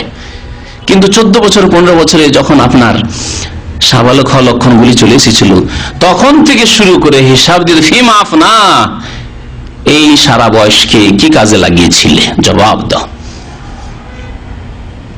মালিকের হিসাব যদি থাকে 1 মাসের হিসাব, আর ডেলি ডেলি যদি না লিখে রাখেন, তো 1 মাসের হিসাব দেওয়া মুশকিল, 1 মাসের হিসাব দেওয়া মুশকিল। আমাদেরকে যদি জিজ্ঞেস করে আমাদের মালিকরা যে গত সপ্তাহে কি কি কাজ করেছেন, তাহলে হিমশিম খেয়ে যাও। গত সপ্তাহে কি কাজ করলাম, সকালে কোথায় গেলাম, বিকালে কোথায় গেলাম, আর রাত্রে কোথায় গেলাম, মাগরিব পর কি করলাম, এসা পর কি করলাম, অসম্ভব। 1 সপ্তাহের হিসাব দেওয়া মুশকিল। দৈনিক হিসাব যদি নোট করে রাখেন, হিসাব প্রস্তুত করে রেখেছেন, হিসাব প্রস্তুত করে রেখেছেন আপনি, হিসাব দিতে সুবিধা, খুব সহজ হিসাব রয়েছে। কারণ প্রত্যেক দিনের হিসাব আপনি কষে রেখেছেন, যে আমি এই দিনে এত টাকা আয় ব্যয় করেছি কোম্পানির, সহজে হিসাব দিয়ে দিতে পারলেন। কিন্তু যদি আপনার প্রস্তুতি না থাকে, তাহলে হিসাব দিতে পারবেন না, একদিনের হিসাব দিতে মুশকিল হয়ে যাচ্ছে আপনার। তাহলে আপনি সারা জীবনের হিসাব কি করে দেবেন আপনি? তবে দিতে পারবেন হিসাব কখন? যখন আপনার হিসাব নিজেই কষে রাখবেন, নিজের হিসাব নিজে কষে রাখবেন। তাই ওমর ফারুক রাদিয়াল্লাহু তাআলা আনহু বলেন, হাসিবু আনফুসাকুম ক্বাবলা আন তুহাসাবু, তোমরা নিজের হিসাব নিজেই করে রাখো, তোমাদের হিসাব নেওয়ার আগে। আল্লাহ যে তোমাদের হিসাব নেবেন তার আগে তোমার নিজের হিসাব করে রাখো, যে আমার এই 14-15 বছর বয়স থেকে শুরু করে আমার শেষ জীবন পর্যন্ত আমার নামাজ 5 ওয়াক্ত ঠিক আছে তো? ঠিক আছে, আলহামদুলিল্লাহ, বলুন আলহামদুলিল্লাহ। যদি ঠিক না থাকে, সংশোধনের রাস্তা হচ্ছে তওবা, ফিরে আসেন, এখনো সময় আছে। আর ঠিক নেই, সংশোধন করলেন না, আন উমরিহি ফিমা আফনা, জবাবদিহি করতে হবে, জবাব দিতে পারবেন না, কারণ হিসাব প্রস্তুত নেই আপনার। আপনার রোজার হিসাব করে দেখছেন, আলহামদুলিল্লাহ আমার যখন থেকে বসে হয়েছে রোজা ছাড়িনি, সাবালক হওয়ার পর রোজা ছাড়িনি, বলে আলহামদুলিল্লাহ যে রোজা ছাড়িনি আপনি। আর যদি রোজা ছেড়ে থাকেন, তাহলে আল্লাহর কাছে তওবা করুন, বেশি বেশি নফল রোজা রাখুন ঘাটতি পূরণের জন্য। যাকাত অনেক দিন থেকে আমি টাকা পয়সার মালিক, যাকাত দিনি, এখন আমার খেয়াল হয়েছে যে না, আল্লাহ যাকাত ফরজ করেছেন, তাহলে সংশোধনের পথে আসুন। আর যদি আলহামদুলিল্লাহ যাকাত শুরু থেকে, যখন থেকে পয়সা হয়েছে যাকাত দিয়ে আসছেন, তো বলো আলহামদুলিল্লাহ যে আমি হিসাব প্রস্তুত রেখেছি, আল্লাহর কাছে হিসাব পেশ করার জন্য প্রস্তুত রেখেছি, এই যাকাতের হিসাব আল্লাহ। এই হজের হিসাব, সৌদি আরব আসতে প্রথম বছরই যখন ঋণ মুক্ত হয়েছি, আর তখনই আমি হজে চলে গেছি, আলহামদুলিল্লাহ হিসাব আল্লাহর কাছে দিয়ে দিলাম। মাতা পিতার খেদমতের হিসাব, আল্লাহ যখনই আমার কাছে টাকা পয়সা এসেছে, তখনই প্রথম হক মা বাবার আদায় করেছি, তাহলে হিসাব আমার কাছে প্রস্তুত আছে। ওয়ান উমরিহি ফিমা আফনা, তাহলে পুরো বয়স সম্পর্কে একটি প্রশ্ন হবে। দ্বিতীয় প্রশ্ন হবে ওয়ান শাবাবিহি ফিমা আবলা, যৌবন সম্পর্কে। বয়সেরই একটা অংশ, কিন্তু বিশেষ করে যৌবন সম্পর্কে জিজ্ঞাসা করা হবে। কারণ যৌবনকালে অনেকেই বাঁকা হয়ে যায়, বক্রপথে চলে যায়, যদি ভালো তরবিয়ত না পায়, প্রশিক্ষণ না পায়, বাবা মার যদি ভালো শিক্ষা না পায়, অথবা বাবা মার শিক্ষা হয়তো ভালো কিছু পেয়েছিল, কিন্তু যেখানে শিক্ষা প্রতিষ্ঠানে স্কুলে পাঠিয়েছে সেখানে গিয়ে ভালো শিক্ষা পেল না, ভালো আদব কায়দা শিখলো না, সেখানে গিয়ে যৌবনকালে যুবক যুবতী একসাথে ক্লাস, কলেজ ইউনিভার্সিটিতে, বাড়িতে বাবা তো মাশাআল্লাহ হুজুর, বাবা মাশাআল্লাহ একবারে চিল্লে দেওয়া লোক, কিন্তু পাঠাইলেন আপনি কোথায়? এমন কলেজ ইউনিভার্সিটি যেখানে পাশাপাশি ছেলে মেয়ে যুবক যুবতী একসাথে পড়াশোনা করে, গল্প গুজব মন খুলেই করে, আর তারপরে ইচ্ছা হলে চলে গেল পার্কে, চলে গেল, চলো বাজারে একটু ঘুরে আসি। এইরকম পরিবেশে পড়াশোনা করেছে আপনার ছেলে মেয়ে। আর এর উপরে আরো বিপদ, যদি আপনি কাফের দেশে পড়ার জন্য পাঠিয়ে দেন, এ লেভেল পড়া হলো, আর তো ইন্টারন্যাশনাল স্কুলে পড়াশোনা হচ্ছে না, আর আমার ছেলে যে ব্রোস্টেড খেয়ে মানুষ হয়েছে, আর এখানে যে খাবার খেয়ে মানুষ হয়েছে, বাংলাদেশে কি ঢাকায় তো আর থাকতে পারবে না, আর এইসব দেশে তো মুশকিল, তাহলে কোথায় পাঠাইতে হবে? ছেলেই পরামর্শ দিচ্ছে যে আমাকে আমেরিকা পাঠিয়ে দাও পড়ার জন্য, আমাকে ব্রিটেনে পাঠিয়ে দাও, ফ্রান্সে পাঠিয়ে দাও, জার্মানিতে পাঠিয়ে দাও। দিলেন পাঠিয়ে, মেয়েকেও পাঠিয়ে দিলেন। বহু লোক আছে মুসলিম, লা ইলাহা ইল্লাল্লাহ, কেমন করে পাঠাইতে পারে? আমার কাছে একজন বাংলাদেশি এমবিবিএস ডাক্তার, মাশাআল্লাহ, চেহারা দেখে তো বোঝা যাচ্ছে না, কিন্তু কথাবার্তা সুন্দর লাগলো। তিনি এসে বললেন যে আমার প্রত্যেকটা ছেলে যখন এখানে এ লেভেল শেষ করলো, বাংলাদেশে পাঠিয়ে দিলাম পড়ার জন্য, কারণ আমি জানি যে পশ্চিমা দেশে কি অবস্থা। ওখানে আমার ছেলেকে যদি পাঠায়, ছেলে কখনো ভালো হয়ে ফিরে আসবে না, ধ্বংস হয়ে যাবে, ধ্বংস হয়ে যাবে ছেলে। এই মাত্র 2-4 সপ্তাহ আগে এসে আমাকে কথা বলে গেলেন। তাই যাও বাবা, কষ্ট করেই পড়ো, দেশে গিয়ে পড়ো, মেহনত করে, ওখানে তোমাকে পড়তে হবে, আমি ওই পশ্চিমা দেশে তোমাকে পাঠাবো না। একটি ছেলেও পাঠায়নি। পক্ষান্তরে বহু মুসলিম এখানে আছে, মেয়েকে একা পাঠিয়ে দিয়েছে পশ্চিমা দেশে। কি করে? সেই ডাক্তার সাহেব বললেন, এরা সাক্ষী, এদের অনেক আমার পরিচিত ভাইরা রয়েছেন যারা এই দামামে ছিলেন, যারা পশ্চিমা দেশে চলে গেছেন, তারাও সাক্ষী, যারা ওই দেশ ওই সব দেশকে তালাক দিয়ে চলে এসছেন, ফিরেও চলে এসছেন, তারাও বহু সাক্ষী রয়েছে আমার কাছে। তারা বলছেন সেখানে হোস্টেলে ছেলে মেয়ে যুবক যুবতী একসাথে একই বিল্ডিং এ থাকে, একই হোস্টেলে থাকে, পাশাপাশি রুম, আর এরও কোনো বিচিত্র না যে একই রুমে, কারণ স্বাধীনতা, ব্যক্তি স্বাধীনতা আছে। তাদের কথা হলো যে ধর্ম এখানে, ধর্ম কোথায়? ধর্ম এখানে, আবার ধর্ম মুখে কোথায়, হাতে কোথায় ধর্ম? হ্যাঁ, যৌন স্বাধীনতায় আবার ধর্ম কিসের আছে? হ্যাঁ, মিলনে আবার ধর্ম কিসের আছে? ওখানে আবার ধর্ম, জেনা জেনা এইসব কি আছে? ওইসব নেই, ধর্ম এখানে। কত বড় শয়তানি কথা! এই অবস্থায় আপনি আপনার ছেলে মেয়েদেরকে কি করে আপনি পাঠাচ্ছেন ওই সব জায়গায়? তাহলে আপনার ছেলে ধ্বংস হয়ে যাবে। যৌবনকালে স্কুলও যদি ভালো পায়, মাদ্রাসা ভালো পায়, ইসলামিক প্রতিষ্ঠানে পড়েছে, কিন্তু গ্রামের সমাজ বা যেখানে শহরে আপনি বাস করেন, সেখানে আশেপাশের ছেলেরা ভালো না। আপনার ছেলের বন্ধু বান্ধব, আত্মীয় স্বজনদের মধ্যে যেসব ছেলেরা রয়েছে, লম্পট ছেলেদের সাথে তার চলাফেরা, খেলা করার নামে যায়, এই ফুটবল খেলে আসছি, গেল একটু বাইরে থেকে আসছি, গেল 2-4 ঘন্টা, কোথায় কোন ছেলের সাথে যে কি করে আল্লাহ জানে। আপনার ছেলে এভাবে যৌবনকে নষ্ট করেছে, যৌবনকালে তার চরিত্র নষ্ট করেছে, তার ঈমান নষ্ট করেছে, তার আমল নষ্ট করেছে। জি, বহু লোক এইভাবে বিভ্রান্তির শিকার হয়েছে, বাবা মা ভালো হওয়া সত্ত্বেও ভালো হতে পারেনি। অথবা এর বিপরীত, আশেপাশের লোক তো ভালো, কিন্তু বাবা মাই ভালো না, বাড়িতেই পাপ, বাড়িতে সমস্ত রকমের পাপ হচ্ছে। বাবা মা ছেলে মেয়েদেরকে নিয়ে একসাথে ফিল্ম দেখছে বসে বসে, বহু লোক আছে এখানে, ছেলে মেয়েদেরকে একসাথে নিয়ে। এইরকমও পরিবারের কথা জানি, স্বামী স্ত্রী দুইজনে একটু ঘোরাফেরা, আমরা যাচ্ছি শপিং এ, কেনাকাটার জন্য যাচ্ছি, আর যুবক যুবতী ছেলে মেয়েরা আছে, তার ছেলে মেয়েদেরকে তখন ফিল্মের সিডি গুলো দিয়ে যাচ্ছে, হ্যাঁ, ফিল্মের ক্যাসেট দিয়ে যাচ্ছে, তোমরা সময় কাটাও, কারণ আমরা তো যে 2-4 ঘন্টা ওই যাবো, রাশেদ মলে থাকবো বা কোনো মার্কেটে যাচ্ছি কেনাকাটার জন্য, তো তোমরা এইসব করো। বাবা মাই করে যাচ্ছে। ওয়ান শাবাবিহি ফিমা আবলা, যৌবন সম্পর্কে জবাবদেহি করতে হবে যে যৌবন তোমার কোথায় ক্ষয় হয়েছিল। ওয়ান মালিহি, আর ধন সম্পদ সম্পর্কে আল্লাহ জিজ্ঞাসা করবেন। এখানে 2টি প্রশ্ন ধন সম্পদ সম্পর্কে। একটি হচ্ছে যে কোন রাস্তা দিয়ে পকেটে ঢুকেছিল, আর কোন রাস্তায় বেরিয়েছিল, এই 2টি প্রশ্ন। মিন আইনা ইকতাসাবা, কোনখান থেকে উপার্জন করেছিলেন পয়সা? আপনি হালাল উপার্জন ছিল না চুরি করা পয়সা, সুদের পয়সা, ঘুষের পয়সা, ওই ফিল্মের সিডি বিক্রি করা পয়সা, হারাম পয়সা? আর যদি হালাল ঢুকে থাকে তাহলে খরচ করার ক্ষেত্রেও সে হালাল ক্ষেত্রেই খরচ করতে হবে, বৈধ ক্ষেত্রেই খরচ করতে হবে, জায়েজ জায়গাতেই খরচ করতে হবে। ওয়াফিমা আনফাকা, কোথায় খরচ করেছিলে? টাকা তো মাশাআল্লাহ বেতন ছিল 2000 রিয়াল, বেতন দিয়ে যথেষ্ট ছিল আপনার, কিন্তু এই বেতন পেয়ে মেহনত করে কাজকর্ম করেছেন, আর বেতনটা নিয়ে আসার পরে লাগালেন প্রথম ডিশ। জীবনে ডিশ জানতেন না। বাংলাদেশে পয়সার এত অভাব ছিল যে একটা টিভি কেনার পয়সা ছিল না। ডিশ, শুধু টিভিতে কাজ হবে না, ডিশ টিভি। হ্যাঁ, আর তারপরে কত রকমের আজকাল পাপের জিনিসগুলি যে ঘরে আছে আল্লাহ পাক জানে। এসব কাজে আপনি পয়সা ব্যয় করা শুরু করলেন। আপনি বেশি পয়সা হয়েছে, তখন বিয়ে শাদী করে হানিমুন করতে থাইল্যান্ড চলে গেলেন, আর কোন কাফের দেশে, যেখানে গেলে পাপ ছাড়া আর কোনো উদ্দেশ্য নেই আপনার। ভ্রমণ করার জন্য গেলেন কাফের দেশে, যে সব দেশে গিয়ে নিজেকে পাপ থেকে বাঁচানো মুশকিল। হোটেলে গিয়ে আপনি ঢুকবেন, হোটেল নক করতে আসবে যে তুমি কি চাও।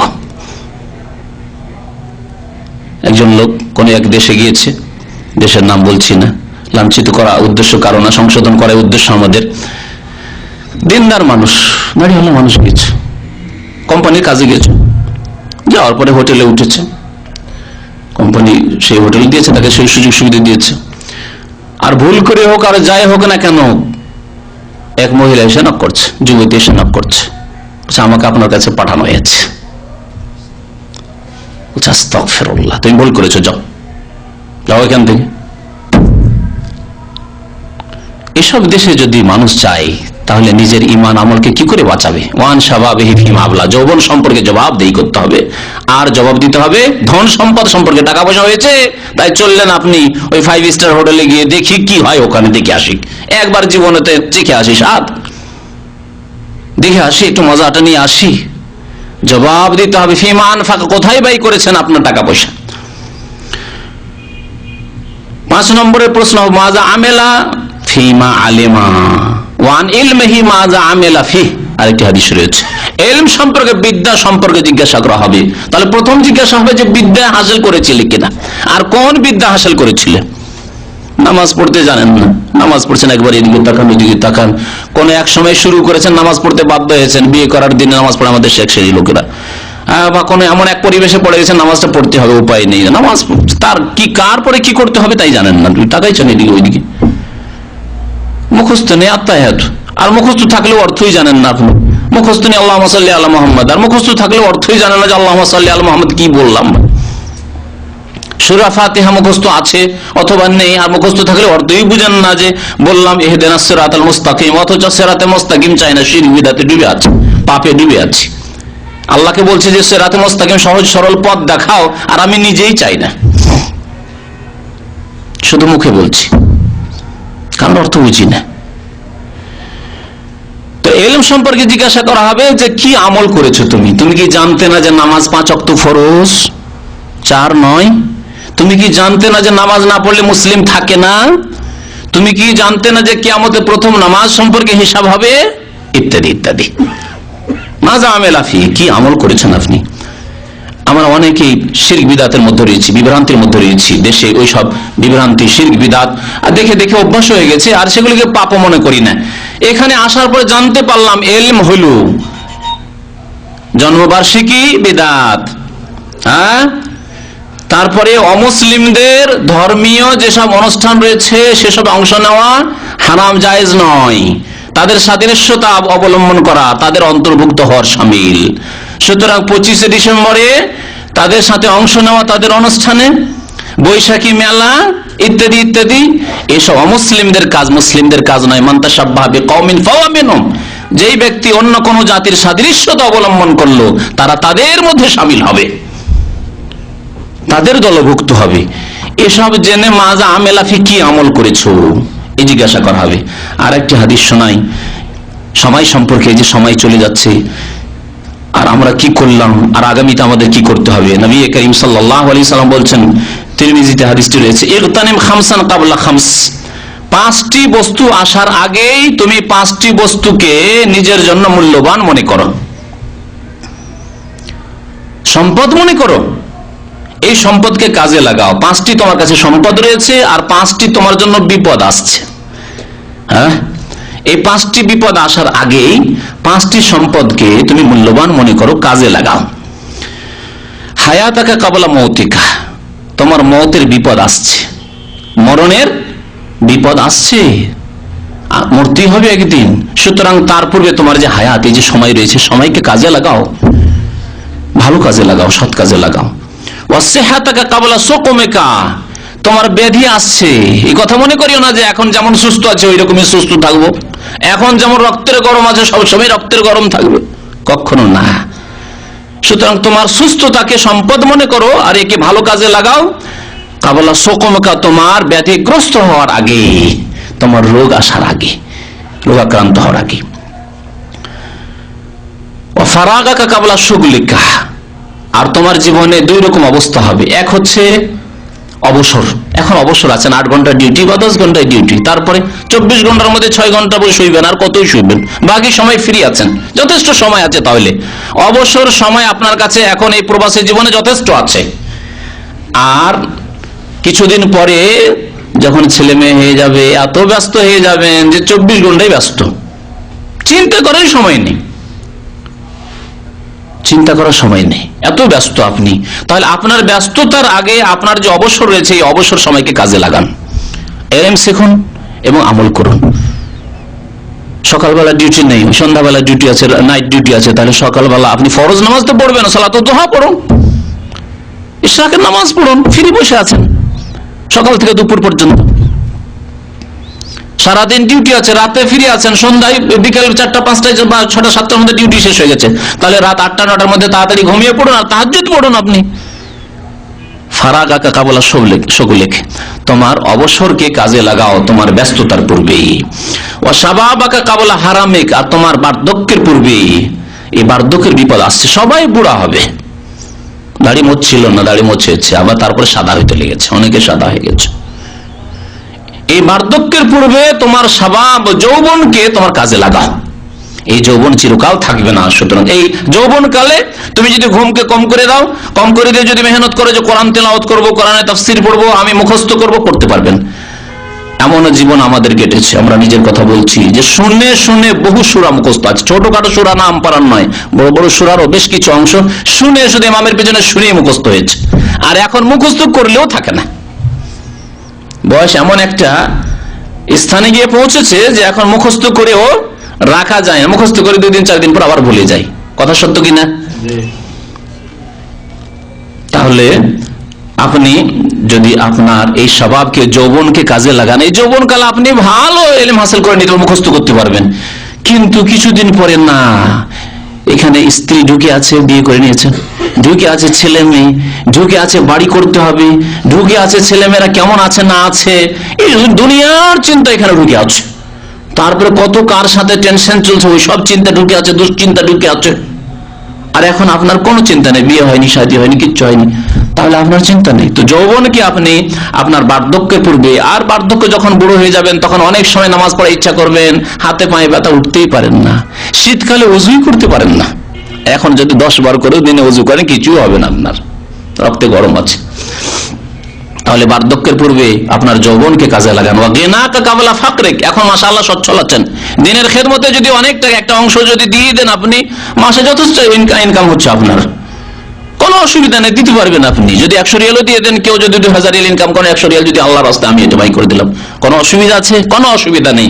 কিন্তু এমন একটা সময় যে আপনার ফাকর, দারিদ্র চলে আসলো, অভাব চলে আসলো, তখন আপনার 100 রিয়ালই অনেক মূল্য, আপনি কোন রকম আপনার সংসার চালাতে পারছেন না, তখন 10টি টাকা খরচ করা মুশকিল হয়ে গেছে।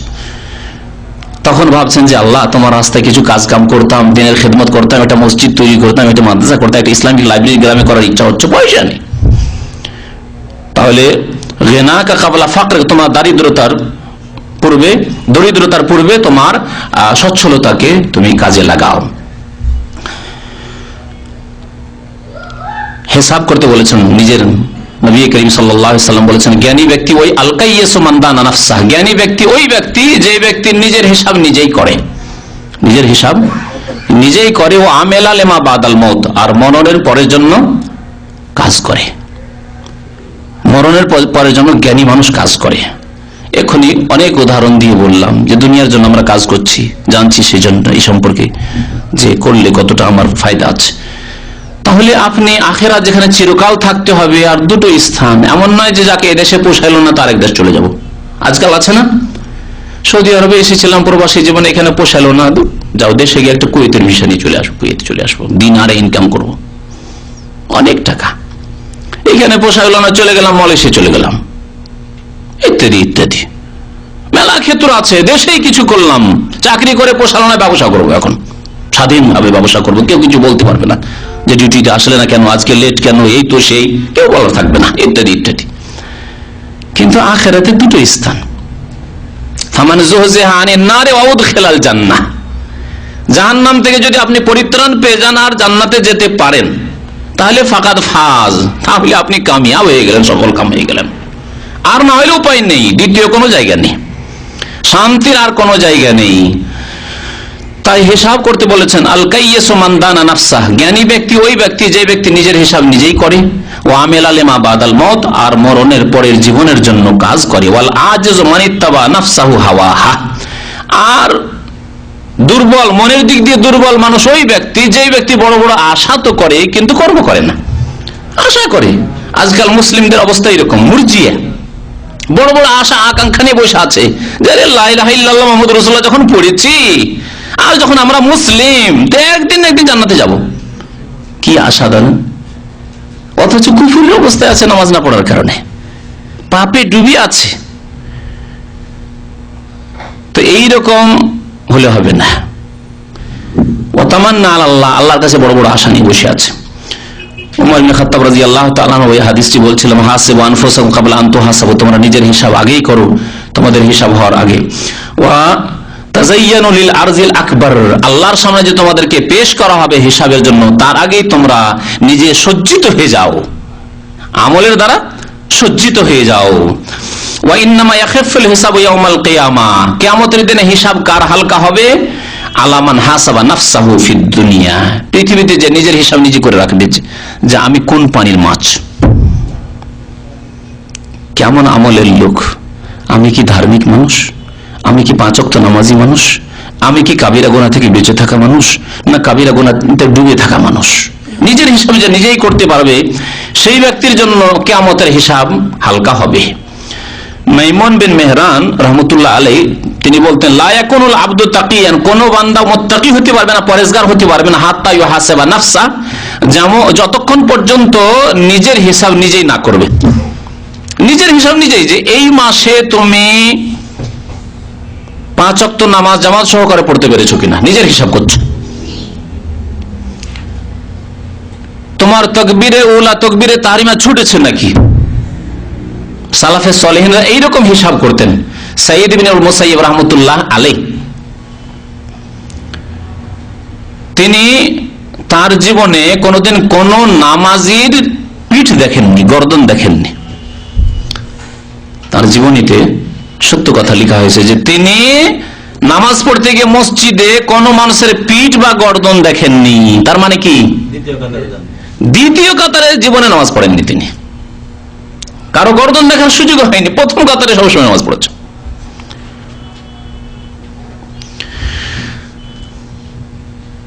তো বলছেন মাইমুন বিন মেহরান যে অতক্ষণ পর্যন্ত বান্দা মুত্তাকি হতে পারবে না যতক্ষণ পর্যন্ত নিজের হিসাব নিজেই করবে। কেমন করে? কামা ইউহাসিবু শারীকাহু মিন আইনা মাতআমাহু ওয়া মালবাসাহু, কেমন হিসাব করতে হবে যে আমি আজকে খেলাম, এই খাবারগুলি কোথা থেকে আসলো, এই যে কাপড়গুলি পরে আছি এই কাপড়টা কোথা থেকে এসছে, কারো উপহার না হারাম পয়সা দিয়ে কেনা।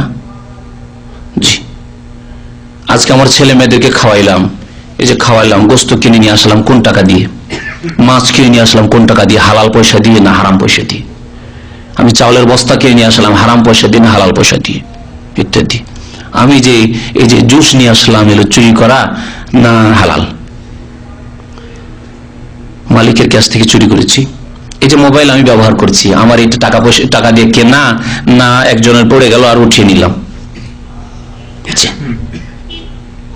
এইভাবে যতক্ষণ পর্যন্ত হিসাব না করবে অতক্ষণ পর্যন্ত কোন ব্যক্তি মুত্তাকি হতে পারবে না। আর জান্নাত কার জন্য প্রস্তুত করা হয়েছে? আল্লাহ কোরআনে কি বলেছেন? ওয়াইদাত লিল মুত্তাকিন, মুত্তাকি আল্লাহ ভীরুদের জন্য, আল্লাহর ভয়ভীতি যাদের অন্তরে আছে তাদের জন্য আল্লাহ জান্নাত প্রস্তুত করেছেন। ওয়াইদাত লিল মুত্তাকিন। নিজের হিসাব কেমন করে করতে হবে আরেকটি কথা তিনি বলেছেন, কামা ইউহাসিবু শারীকাহু, যেমন নিজের পার্টনারের হিসাব নিচ্ছেন না। পার্টনার দুইজনে যদি বিজনেস করেন তো তার উপরে ছেড়ে দেন না পুরোপুরি, আপনি হিসাব করছেন যে ও বেশি নিয়ে গেল নাকি, না আমাকে বেশি দিল নাকি, হিসাব দেখছেন আপনি, প্রত্যেক মাসে হিসাব দেখছেন, আয় ব্যয় দেখছেন, যে শুধু আমার উপরে শুধু ব্যয়টা চাপিয়ে দিল না আয় ব্যয় দুটোই পেশ করলো, দেখছেন আপনি। তাহলে দুনিয়াতে যেভাবে আপনি হিসাব করেছেন আপনার শরীকের সাথে, আপনার পার্টনারের সাথে, ব্যবসায়িক পার্টনারের সাথে, ঠিক তেমনই আপনি নিজের হিসাব যদি করেন তাহলে আপনি মুত্তাকি হতে পারবেন। আলোচনা এখান থেকে এই বিষয়ের উপর শেষ করে দিচ্ছি। আর আগামী সপ্তাহে যদি আল্লাহ পাক রব্বুল আলামিন ইচ্ছা করেন তো হয়তো অন্য বিষয়ের উপর আলোচনা করব, সময়ও হয়ে গেছে। আর একটি গুরুত্বপূর্ণ বিষয় রয়েছে, মহরম শুরু হচ্ছে, মহরম সম্পর্কে আশুরা। আজকে যেহেতু সময় যথেষ্ট হয়ে গেছে, যদিও নিয়ত ছিল যে সংক্ষেপে আশুরা সম্পর্কে বলে দেবো, কিন্তু আলহামদুলিল্লাহ আশুরা আসার আগে অর্থাৎ 9-10 মহরম আসার আগে আরেকটি সপ্তাহ মঙ্গলবার পাওয়া যাবে, ইনশাআল্লাহ তাআলা আগামী সপ্তাহে আলোচনা হবে। তবে আজকে যেহেতু বছরের শেষ, সেজন্য যদি আপনাদের প্রশ্ন থাকে তো প্রশ্নের জবাব দেব। সুতরাং যে কোনো প্রশ্ন থাকে আপনারা এখানে পেশ করতে পারেন যা জানার। আল্লাহ যেন আমাদেরকে নেক আমলের তৌফিক দান করেন, আল্লাহ আমাদের অতীত জীবনের সংশোধনের যেন তৌফিক দান করেন, আল্লাহ আমাদের গুনাহ খাতা যেন মাফ করে দেন। রব্বুল আলামিনের কাছে দোয়া করি আল্লাহ আমাদেরকে খালিস অন্তর থেকে তওবা করার তৌফিক দান করেন, আল্লাহ আমাদের নেক আমলের আগামী জীবনে তৌফিক যেন দান করেন, আল্লাহ আমাদের সবাইকে জান্নাতুল ফিরদাউস যেন দান করেন, আল্লাহ পাক রব্বুল আলামিন আমাদের কবর জীবন যেন সুখী করেন, বাকি দুনিয়ার যে জীবন রয়েছে তাও যেন আল্লাহ সুখী করেন, আল্লাহ আমাদের আখিরাতের জীবন যেন সুখী করেন। আমাদের আত্মীয়স্বজন যারা ইন্তেকাল করেছে আল্লাহ তাদের গুনাহ খাতা তুমি মাফ করে দাও, যারা অসুস্থ রয়েছে আল্লাহ তাদেরকে সুস্থ করে দাও, আর যারা বালা মুসিবতে রয়েছে, বিপদ আপদে রয়েছে তাদের বিপদ আপদ দূর করে দাও, যারা আর্থিক সংকটে রয়েছে আল্লাহ তাদের সংকটকে দূর করে দাও, যারা পারিবারিক সমস্যা রয়েছে তাদের সমস্যাকে তুমি দূর করে দাও, মানসিক দুশ্চিন্তা রয়েছে, পীড়ায় রয়েছে আল্লাহ তাদের পীড়া বালা মুসিবতকে তুমি দূর করে দাও, সার্বিক জীবনে আমাদেরকে উন্নতি দান করো, উম্মতে মুসলিমাকে আল্লাহ তুমি সাহায্য করো, তাদেরকে তোমার দিকে ফিরে আসার তৌফিক দান করো, তাদেরকে সংশোধন করার আল্লাহ তুমি তৌফিক দান করো। আমিন। সাল্লাল্লাহু আলা নবিয়িনা মুহাম্মদ ওয়া আলা আলিহি ওয়া সাহবিহি আজমাইন। একটু পড়ে দিই। হ্যাঁ, পড়ে দিলে ভালো হয়। বাঙালি কৃষ্টি বলে পয়লা বৈশাখে, 21শে ফেব্রুয়ারিতে, ভ্যালেন্টাইন ডেতে ইত্যাদিতে মেয়েরা সাদা বা বেগুনি শাড়ি পরে এবং ছেলেরা পাঞ্জাবি পরে ছেলেমেয়েরা একত্রে বিভিন্ন অনুষ্ঠানে যায়, তা কেমন? এগুলি হচ্ছে যে বলা হলো, আমাদের ভাই বললেন যে ভ্যালেন্টাইন ডে অথবা আপনার ওই বৈশাখ মাসে অথবা নতুন বছর, এক শ্রেণীর লোকেরা মনে করে জানুয়ারিকে, অথচ এই নতুন বছর না, নতুন বছর আমাদের মহরম। আরেকটি কথা এখানে বলে দিই যে নতুন বছর আমাদের মহরম হলেও কেউ যদি মহরমে মনে করে যেহেতু আমাদের নতুন সাল শুরু হচ্ছে সুতরাং এতে আমরা কিছু কাজ করব, তবুও বিদআত। মহরম মাসে আমরা পাঞ্জাবি টুপি লাগিয়ে একটা আমরা মিছিল করবো আর বলবো নারায়ে তাকবীর, আল্লাহু আকবার, হ্যাঁ ইসলাম ইসলাম জিন্দাবাদ, এসব করেন আমাদের দেশের লোকেরা, তো তাই যদি করব তবুও বিদআত, তবুও বিদআত। তাহলে যদি আল্লাহ যে মাসকে পছন্দ করেছেন, যেই বছরকে পছন্দ করেছেন, যার সাথে ইসলামী ইতিহাস জড়িত, হিজরি 1429 হিজরি তা শুরু হবে, তখন যদি আমরা কিছু অনুষ্ঠান করি তার নাম যদি বিদআত হয়, তাহলে কাফের বিজাতিদের যে যে আপনার যে সালগুলি রয়েছে সে বাংলায় সালই হোক, আমরা বাঙালি হিসাবে কেউ ব্যথা পাবেন না, এটি ব্যথা পান নাই। বাংলা সাল, বাংলার সাহিত্যের নায়ক কারা? বঙ্কিম, না হয় ঈশ্বরচন্দ্র বিদ্যাসাগর, না হয় রবীন্দ্রনাথ ঠাকুর, আর না হইলে বিবেকানন্দ, এইসব। হ্যাঁ, তাহলে আপনি বাঙালি বলে আপনাকে কেন কষ্ট হবে? আপনি প্রথম মুসলিম, সব কিছুর আগে আপনি মুসলিম, আপনার ইসলামের হেফাজত করতে হবে, আর আপনার বাংলা সালের হেফাজত করতে হবে, এটি বড় অজ্ঞতা। আমরা যখন একেবারে জরুরি হবে তখন সেগুলি ব্যবহার করব, কিন্তু আমরা শখ করে ব্যবহার করব আর তার জন্য আমরা খুশি করব, বৈশাখী মেলা করব আর তাতে পান্তা ভাত খাবো, সবগুলি বিদআত। এবং মনে রাখুন, জানুয়ারিতেই করুন আর বৈশাখ মাসেই করুন, অন্য কোনো মাসেই করুন, এগুলি হচ্ছে কাফেরদের অন্ধ অনুকরণ, যাদের সম্পর্কে হাদিস এর আগে বলেছে আমার বক্তব্য, মান তাশাব্বাহা বিকওমিন ফাহুয়া মিনহুম, যেই জাতি অন্য কোন বিজাতির অনুসরণ করবে তাদের দলভুক্ত হবে, তাদের সাথে কিয়ামতে উঠবে। বেনামাজি যেমন কারণ, হামান আর ফেরাউন, উবাই বিন খালাফের সাথে উঠবে, কেউ যদি এইসব আচার অনুষ্ঠান করে তাহলে তাদের সাথে উঠবে। কেউ কি পছন্দ করেন যে আপনি রবীন্দ্রনাথ ঠাকুরের সাথে উঠবেন, আপনি বঙ্কিম চ্যাটার্জির সাথে উঠবেন? এসব পছন্দ করেন? হাই রে মুসলিম, যদি তাই পছন্দ করেন তো আপনার ব্যাপার। ছেলেমেয়েরা একত্রে এইসব অনুষ্ঠান, বহু পাপ তাতে হচ্ছে। তার মধ্যে প্রথম কথা, এই অনুষ্ঠানই বিদআত, যে ছেলেরা আলাদা করে মেয়েরাও আলাদা করে। সৌদি আরবের মতো পরিবেশ রয়েছে। আর এখানে বৈশাখী মেলা এক শ্রেণীর লোকেরা গত বছরে করলো, তার আগে একবার তাড়া খেলো হাইয়ার লোকেরা, পুলিশরা তাড়াও দিল, তাদেরকে ধরলো এইসব বাঙালিরা এই বৈশাখী মেলা করতে গিয়ে। তো এসব এখানেও চেষ্টা করে এরা পাপ করার, মানে দেশকেও তো নাপাক করেছেই, কিন্তু এই দেশটাকে নাপাক করার চেষ্টা করে এই ফাসিক লোকেরা। কথা হচ্ছে যেখানে করুক না কেন, যদি ছেলে মেয়েদের আলাদা আলাদা করে তবুও বিদআত। আর যদি ছেলে মেয়েরা পুরুষ মহিলা সব একসাথে করে তাহলে পাপের উপরে আরো পাপ বেড়ে যায়, পাপের উপর আরো পাপ বেড়ে যায়। এইসব জায়েজ নয়, হারাম ইসলামে। কথিত শহীদ মিনারে বা আবক্ষ মূর্তি বা ছবি বানিয়ে তার বেদিতে বিভিন্ন দিবস উপলক্ষে ফুল দিয়ে 1 মিনিট নীরবতা অথবা দোয়া করা কেমন? স্পষ্ট এগুলি কথা, এগুলি জায়েজ না, ইসলামে হারাম। এগুলি হচ্ছে শিরকের কারণ। প্রত্যেক জাতিতে শিরক এইভাবে শুরু হয়েছে, কোন ব্যক্তি মানুষ সম্পর্কে বাড়াবাড়ি করতে গিয়ে, কোন স্থান সম্পর্কে বাড়াবাড়ি করতে গিয়ে। সুতরাং এগুলি হচ্ছে শিরকের রাস্তা।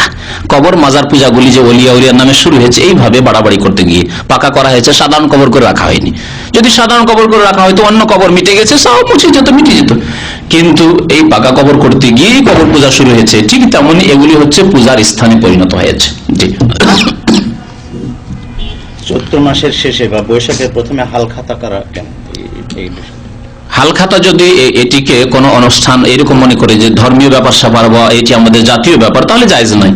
কিন্তু যদি এইরকম করে, আমি মনে করি যে গোটা বছরের হিসাব নিকাশ করতে গিয়ে অনেক কাস্টমারের কাছে টাকা পয়সা বাকি আছে, আর সেই টাকা পয়সা আদায় হবে না যদি এইভাবে না ডাকি তাদেরকে, এটা করে দাওয়াতনামা দিয়ে, ইনভাইটেশন দিয়ে, কার্ড দিয়ে তা ডাকলাম আর তাদেরকে একটু মিষ্টি খাওয়াইলাম আর টাকা পয়সাটা কোন রকম কালেকশন করলাম, এই উদ্দেশ্য যদি করে তাহলে হয়তো জায়েজ হবে, যদি এতে কোনো ধর্মীয় চেতনা না থাকে অথবা বিজাতির অনুকরণ না থাকে। জি, আল্লাহু আলাম। ডিসেম্বর মাস আসলে আরামকর মাঝে খ্রিস্টানরা কম্বল, তোয়ালে, কেক, বিস্কুট ইত্যাদি সব কর্মচারীদের মাঝে বিলি করে। এটা কি শুধু গরিবদের শীতের সাহায্য, না তাদের বড়দিন উপলক্ষে তা জানি না। এমন অবস্থায় ওইসব জিনিস নেওয়া বা ব্যবহার করা কেন? আসল হচ্ছে যে কেউ যদি কোনো কিছু দেয় তাহলে সেটা আপনার জন্য নেওয়া জায়েজ। কেউ আপনাকে কোনো কিছু উপহার দিচ্ছে বা আপনাকে অভাবী বলে দিচ্ছে, তো আপনার জন্য নেওয়া জায়েজ, যদি সেই জিনিসটি জায়েজ হালাল জিনিস হয়, হারাম জিনিস না হয়।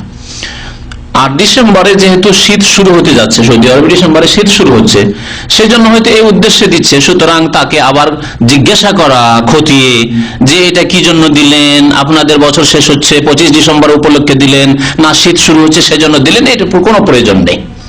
যেমন কোন ব্যক্তির বাড়িতে গেলে একজন লোক, তার ঘর গৃহস্থী আছে, এমনি ব্যবসা আছে, আর সুদখোর, তার বাড়িতে গেলে দিয়েছেন, খেতে হচ্ছে, তা আপনি তাকে জিজ্ঞেস করবেন যে ভাই আজকের যে চাউলটা দিলেন, ভাতটা দিলেন বা এই যে গোস্ত দিলেন, এটা সুদের পয়সা দিয়ে না আপনার চাকরির পয়সা দিয়ে?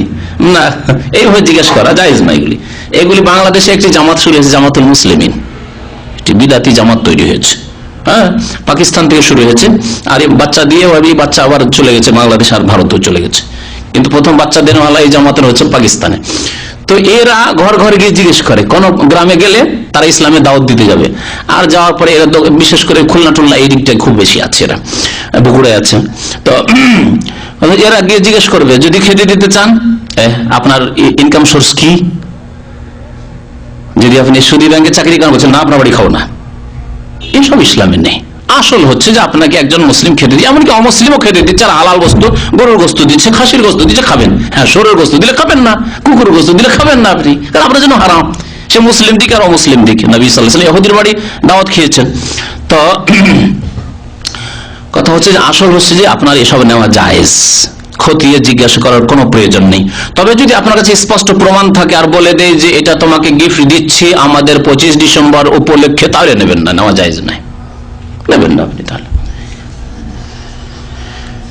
রাস্তা ফাঁকা ও নিরাপদ মনে করে গতি 120 কিলোমিটারের উপরে চালানো এবং এমত অবস্থায় দুর্ঘটনা ঘটলে কি হবে? এই ক্ষেত্রে এখানকার বড় একজন আলেম মুহাদ্দিস শেখ মোহাম্মদ বিন সালেহ আল উসাইমিন রহমতুল্লাহ আলী আল কাসিমের আলেম, মক্কাতুল মুকাররমে 1421 হিজরিতে ইন্তেকাল করেছেন তিনি। তো তিনি তার একটি ফতোয়া আছে, শুনিয়ে দিচ্ছি। তিনি বলেছেন যে সৌদি সরকার যেহেতু আপনার স্পিড লিমিট করেছে 120-এ, সুতরাং 120-এর ঊর্ধ্বে কেউ যদি চালায় তো প্রথম কথা গুনাহগার হবে, কারণ মুসলিম রাষ্ট্র নেতার সে কি করলো? বিরোধিতা করলো, আনুগত্য করলো না।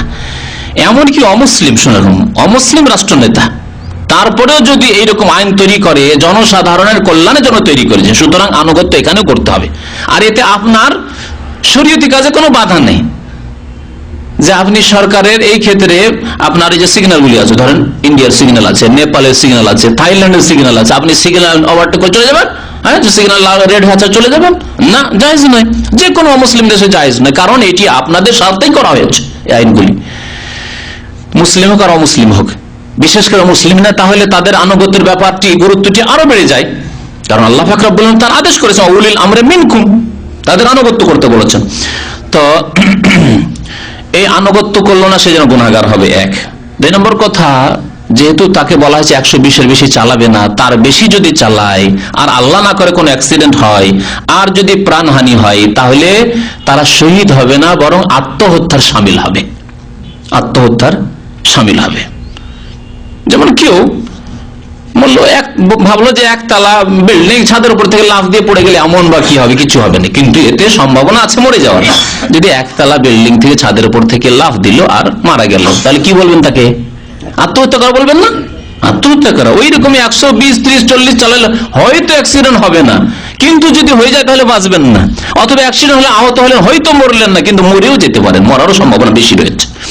তাহলে এই ক্ষেত্রে এইরকম অবস্থায় মরে গেলে তার নাম হচ্ছে আত্মহত্যা, ইন্তিহার, এই বলে ফতোয়া দিয়েছেন, শহীদ হবে না। কিন্তু 120-এর কম যদি চালান, ফায়দা রয়েছে যে আপনি নেকি পেলেন, রাষ্ট্রীয় নেতার কি করলেন? আপনি আনুগত্য করেন, সেজন্য নেকি পেলেন।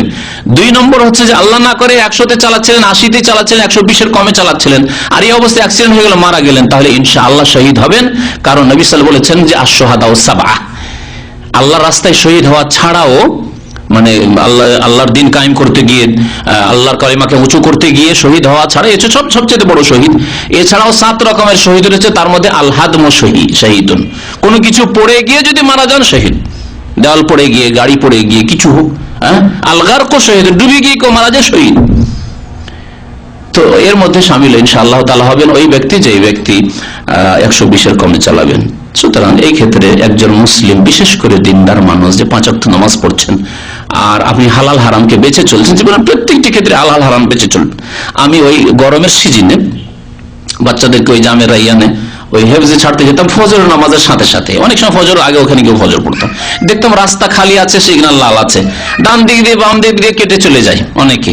কখনো আমি এই কাজ করি না, দাঁড়িয়ে আছে, খালি পড়ে আছে, দেখছি এদিকে কোনো গাড়ি নেই, এদিকেও নেই, কোনো দিকে গাড়ি নেই, তারপরে বুঝি দাঁড়িয়ে আছে, কি জন্য? আল্লাহর সন্তুষ্টির জন্য। এতে আমি নাকি পাবো ইনশাআল্লাহ, এই আশা নেই। ইন্নামাল আমালু বিন্নিয়াত। আর রাষ্ট্রীয় নেতা উলিল আমর রয়েছে তার আনুগত্য করার জন্য, কারণ রেড করে রেখেছে, আমাকে দাঁড়াইতে হবে, গাড়ি থাকার না, তখন ফাঁকা থাকার, যাই থাক, বসে আছে আছে, ডান দিক দিয়ে টান দিয়ে চলে, বাম দিক দিয়ে টান দিয়ে চলে গেল।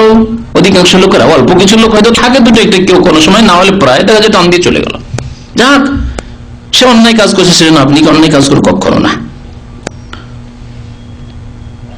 এর মানে হচ্ছে আল্লাহ পাক রব্বুল আলামিন বলেছেন, এই কথাই আল্লাহ বলেছেন, উদখুলু ফিস সিলমে কাফা, ইসলামে পুরোপুরি প্রবেশ করো। আপনি নামাজটা ইসলাম মোতাবেক আপনার, বা নামাজটা পড়েন কিন্তু নামাজ নবীর তরিকে পড়েন না, তাহলে ইসলামে পুরোপুরি দাখিল হইলেন না আপনি।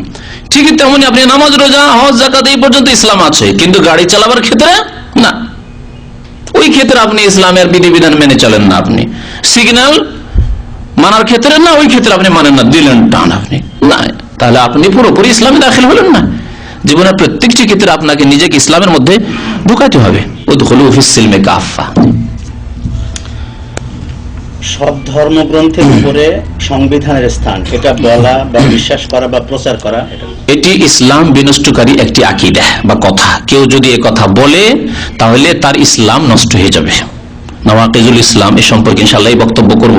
এই বক্তব্যগুলি পুরাতন আগের বক্তব্য রয়েছে।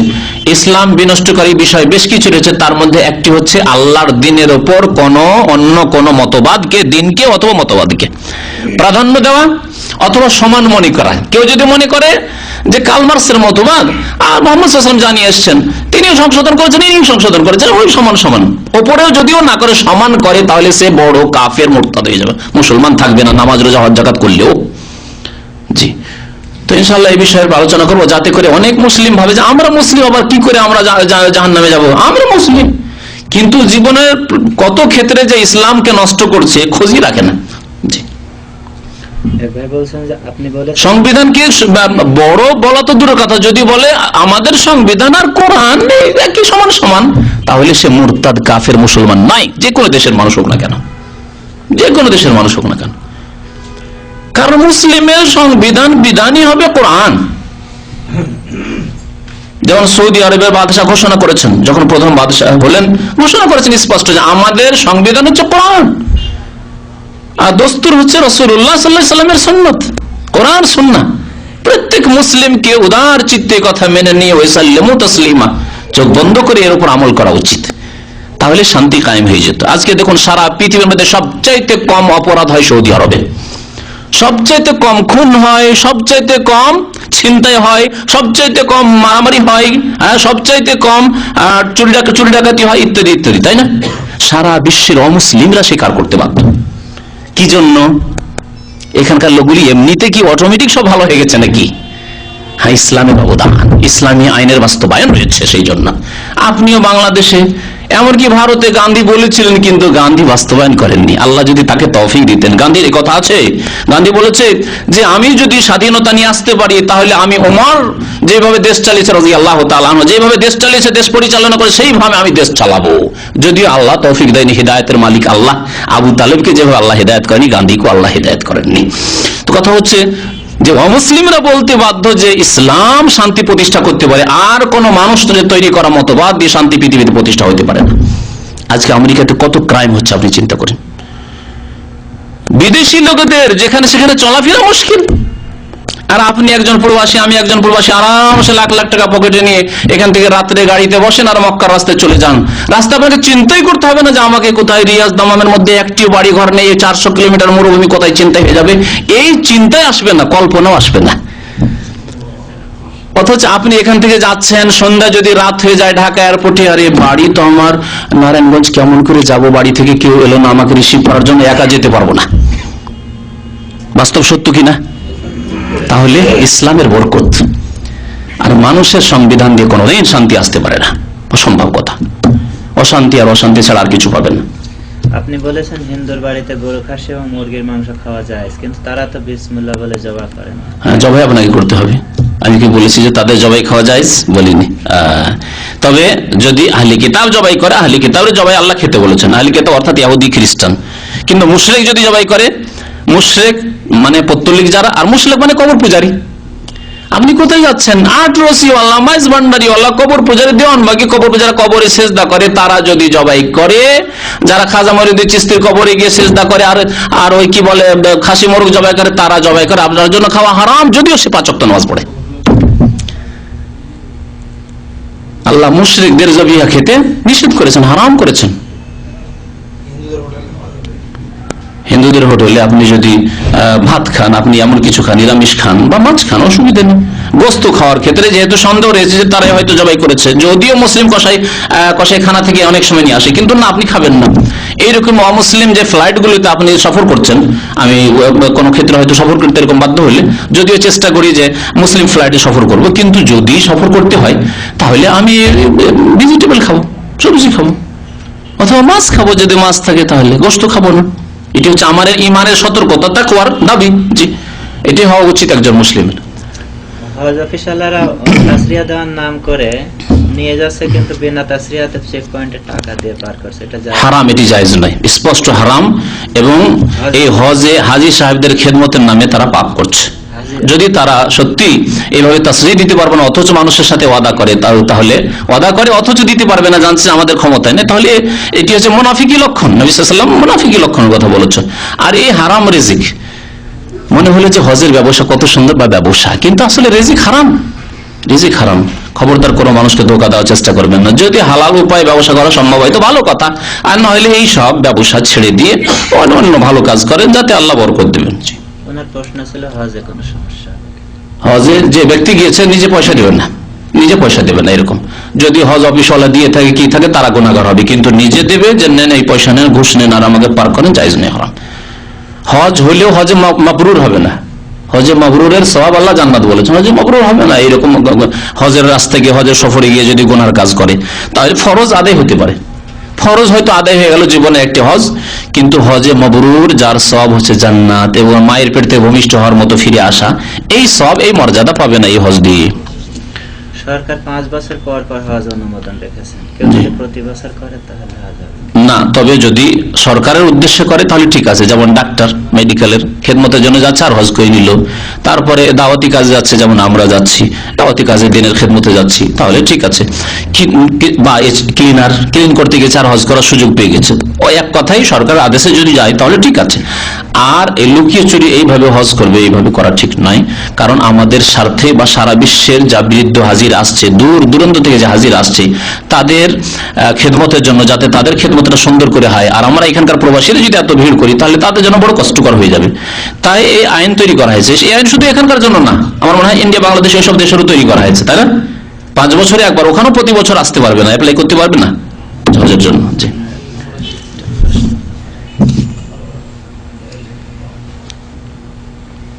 একবার জিজ্ঞাসা করেছেন খালাকাল্লাহু আদম আলা সূরাতি, হাদিস সহিহ, বুখারীর হাদিস। আল্লাহ পাক রব্বুল আলামিন আদমকে তার সূরতে, তার আকারে সৃষ্টি করেছেন।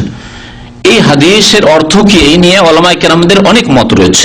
তার মধ্যে একটি মত যে এই সম্পর্কে আল্লাহ বলেছেন এইরকম, বাস আমরা এতটুকু বলবো, এর বেশি আর বলতে পারবো না, বাকি তার ধরন মুতাশাবিহাত। যেমন আল্লাহর চেহারা আছে, কিন্তু কার মতো? আল্লাহর মতো, এর বেশি জানি না। অল কাইফ মাজহুলুন, এর ধরন জানা নাই। আল্লাহর হাত আছে বিশ্বাস করি, কিন্তু আল্লাহর হাত কার মতো, কেমন জানি না।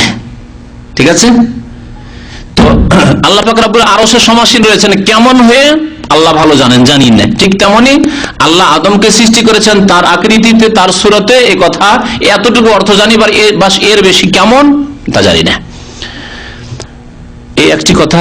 আর কেউ কেউ বলেছেন যে আল্লাহ পাক আদমকে ওই রকমই সুন্দর করেছেন যেমন আল্লাহ সুন্দর। খালাকাল্লাহু আদম আলা সূরাতির অর্থ এটি সবচাইতে প্রসিদ্ধ অর্থ, যা মনে রাখবেন। হ্যাঁ, আল্লাহ যত সৃষ্টি মাখলুকাত পৃথিবীতে সৃষ্টি করেছেন, জিন সৃষ্টি করেছেন, ফেরেশতা সৃষ্টি করেছেন, আল্লাহ বানর, হনুমান ইত্যাদি কত রকমের প্রাণী আল্লাহ দুনিয়াতে সৃষ্টি করেছেন। কত সুন্দর সুন্দর প্রাণী দেখছেন, হরিণ দেখছেন, আপনি ময়ূর দেখছেন, তাই না? সমস্তের মধ্যে আল্লাহ পাক রব্বুল আলামিন তার সুন্দর সূরত মোতাবেক কাকে সৃষ্টি করেছেন? আদমকে, অর্থাৎ আদম সন্তানকে। আল্লাহ যেমন সুন্দর তেমন মানুষকে আল্লাহ সুন্দর করে পয়দা করেছেন। লাকাদ খালাকনাল ইনসানা ফি আহসানি তাকওয়িম, উত্তম অবয়বে সুন্দর গঠনে আল্লাহ তৈরি করেছেন, এদিকে ইঙ্গিত করা হয়েছে।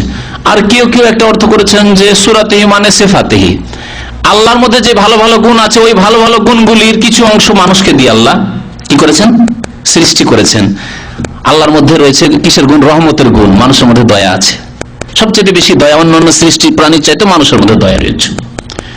আচ্ছা, আল্লাহর মধ্যে মার্জনার গুণ রয়েছে, আল্লাহ গফুর, মাফ করেন, মানুষও মাফ করি, আমরা মাফ করি। আল্লাহ ধৈর্য, আল্লাহর নাম হচ্ছে কি? সবুর, আল্লাহ ধৈর্যশীল। মানুষের মধ্যে আল্লাহ ধৈর্য দিয়েছেন, কারো কম কারো বেশি। এইভাবে আল্লাহ পাক রব্বুল আলামিনের মধ্যে যে ভালো ভালো গুণগুলি রয়েছে তার কিছু অংশ আল্লাহ মানুষকে দিয়েছেন, তার সিফাতে তৈরি করেছেন। এইরকম অর্থ কেউ কেউ করেছে। এতটুকুই আপনাদের জন্য জানা যথেষ্ট। সাল্লাল্লাহু আলা নবিয়িনা মুহাম্মদ ওয়া আলা আলিহি ওয়া সাহবিহি আজমাইন।